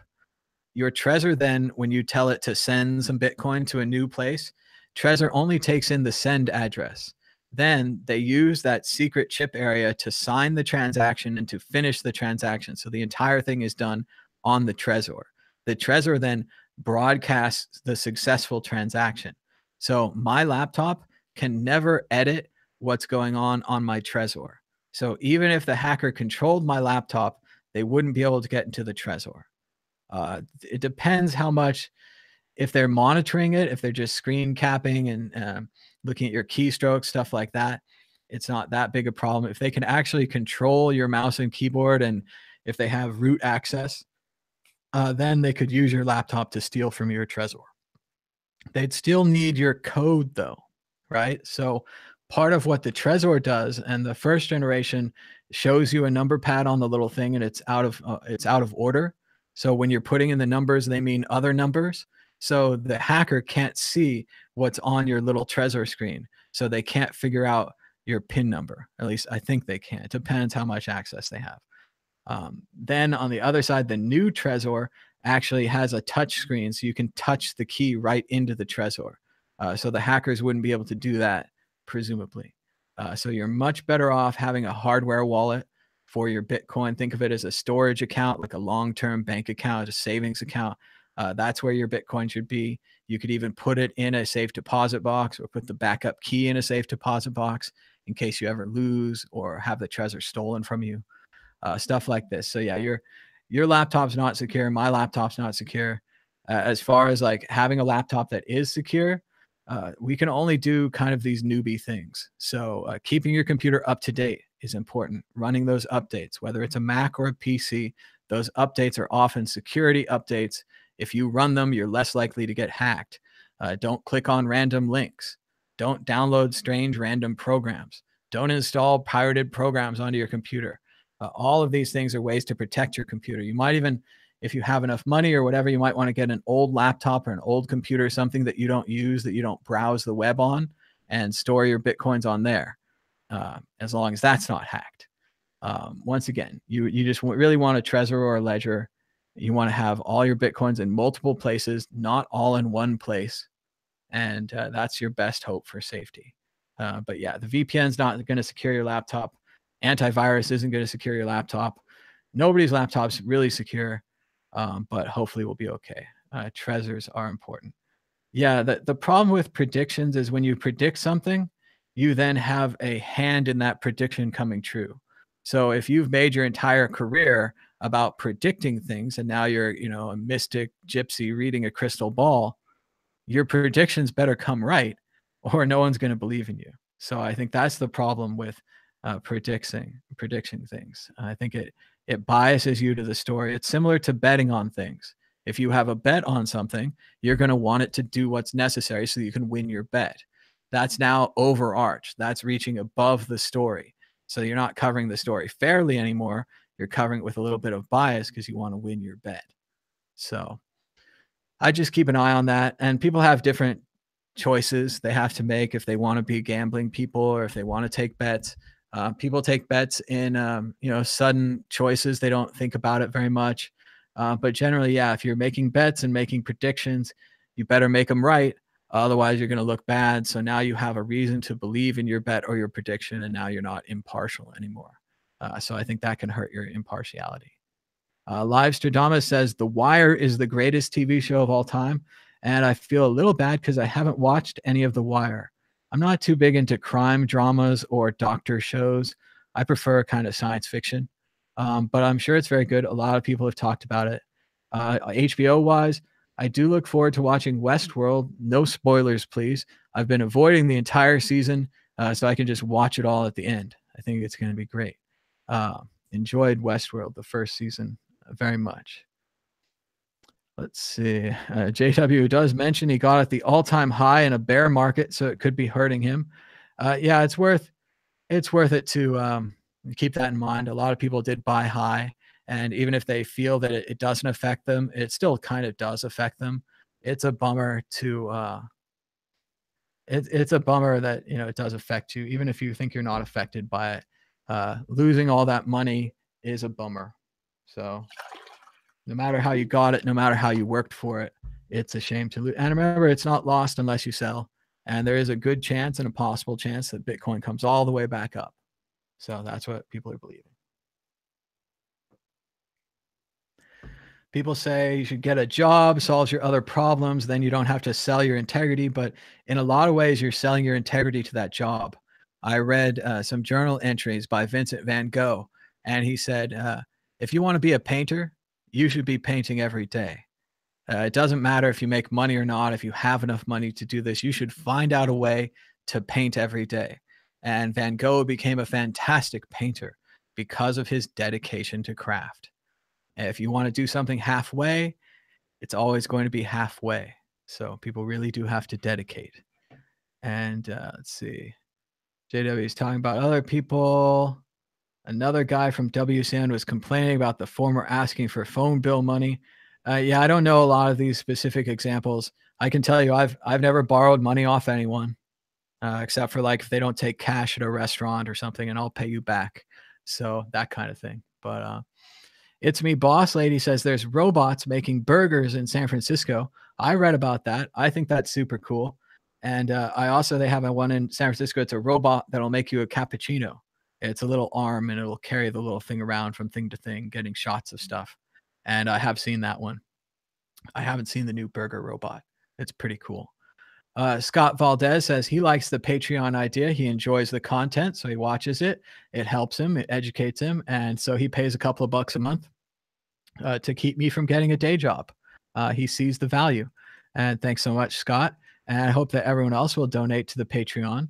And again, I did make some Bitcoin sells, so I'm good for a while. I'm going to keep doing the show. Maybe it's going to be more about random topics or whatever, but not. I'm going to go back to Bitcoin. But I do like Sundays for random topics. I think this is a fun idea. I might keep this going. Although next time we're probably going to do more calls and chats. I just had more to say than I thought I did. Yeah, check out JW's site, MathBot. Very cool. You can learn how to do computer programming, and you can learn math. It's an educational program, and that's the thing. I don't want to be mad at him. I want to support MathBot. I think it's cool.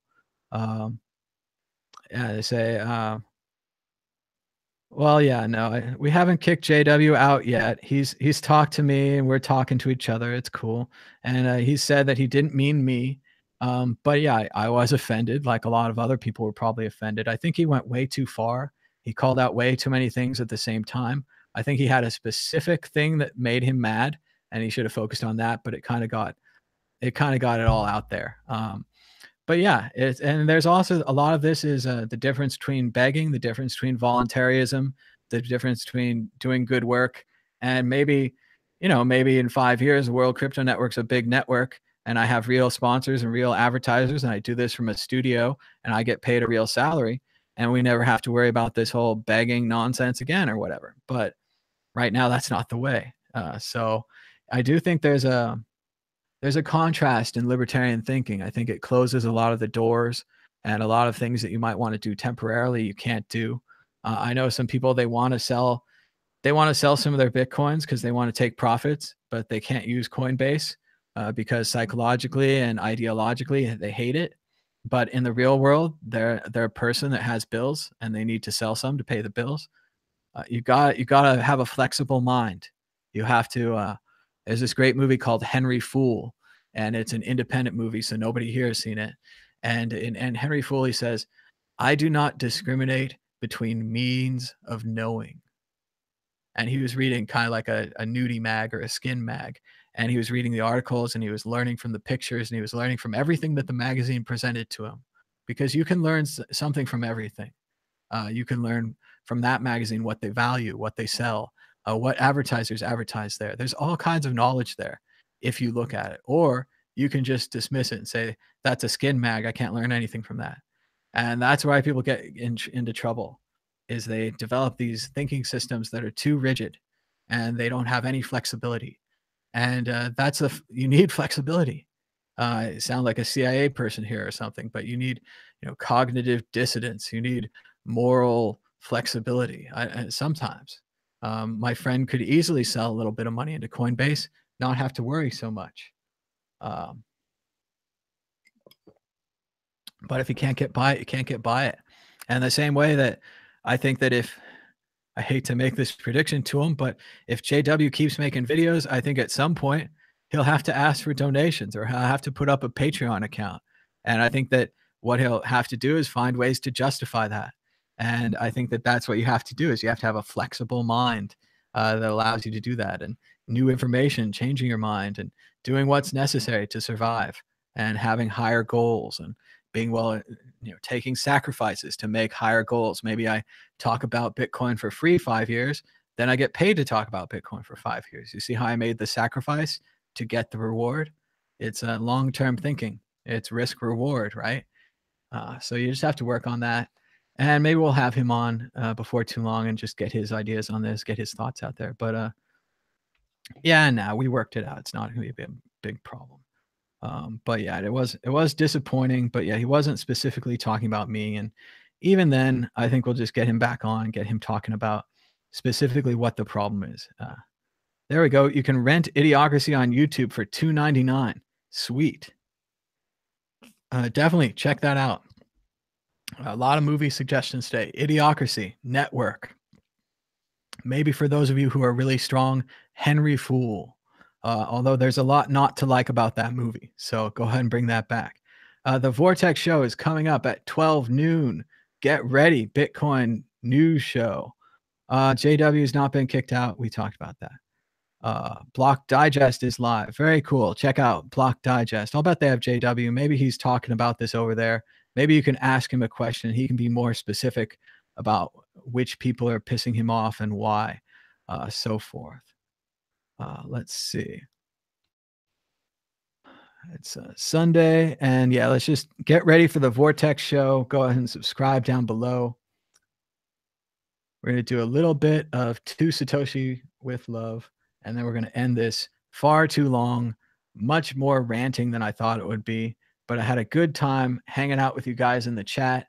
I didn't get a chance to take any calls, more than enough questions in the chat. So, but a quick recap. Last time on To Satoshi with Love, Satoshi Nakamoto may or may not be a pink space alien. He crashed his Ethereum-shaped spaceship into John Front's house, met his friend Mara at Chain River. They tried to prove that Satoshi was who he said he was. Then they got into more trouble when Barbara showed up with her live YouTube show showing that Satoshi really was a space alien. Donald Trump got involved and called out Bitcoin, saying that it was alien currency and a threat to the United States. They then escaped from John Front's house and are back at Chain River as Satoshi continues to try to prove to Mara, now through code, that he really is Satoshi Nakamoto. And now, this alien is holed up in a skyrise in San Francisco, and the city is doing nothing about it. These cops are incompetent, I tell you. That pink alien should be arrested. That pink alien should stand trial for what he's done. I tell you the truth, if I was in charge, ladies and gentlemen, and don't let this one go beyond the room, Trump said, winking to the cameras. I'll tell you, folks, if I was in charge, we wouldn't even have a trial. We'd find this pink bugger, I tell you. We'd find him and we'd make him disappear. All you'd hear about it later is that we got his secrets all right. In the Trump administration, we know how to take care of problems like this. We know how to make those problems go away. We settled in on the couch, Derek and I playing Call of Duty while Satoshi continued to happily hack away on his Chromebook. Open ginger beers sat on expensive coasters on the invisible coffee table in front of us, in the all plush, all white spaceship office. I'd already kicked off my shoes because who cares? Why not make myself comfortable? Hey, Satoshi. Yes, Derek, Satoshi said, the annoyance plain on his face and in his delivery. You said it took you 5 years to get here. Were you in suspended animation? Yes, Derek, he kept typing. So you were frozen, like an icicle? The questioning was really taking Derek off his game. I just killed him 2 times in a row, a minor victory. Satoshi shifted the laptop on his lap. No, not really. It's more like a pill that you take that knocks you out. And once you're out, the computer keeps administrating the medicine to keep you asleep, or stops when it's time to wake you up. Sounds simple, Derek said, settling back into the game, racking up a few kills, evening up the board. It's not too complex, but it works. You'd be surprised. We use a blockchain to run it. Really? That's interesting. How do you accomplish that? Each time is recorded into the chain. Then the computer checks the chain and administers the medicine according to an incorruptible structure that can never be broken. It's immutable. That's genius, Derek said, his eyes growing wide. I wonder if we could develop something like that here. Would be a lifesaver to many, no doubt.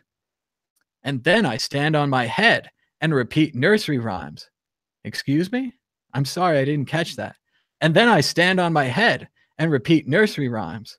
Derek continued to stare at Satoshi blank-faced as I shot him several times in the face, his controller vibrating angrily in his lap.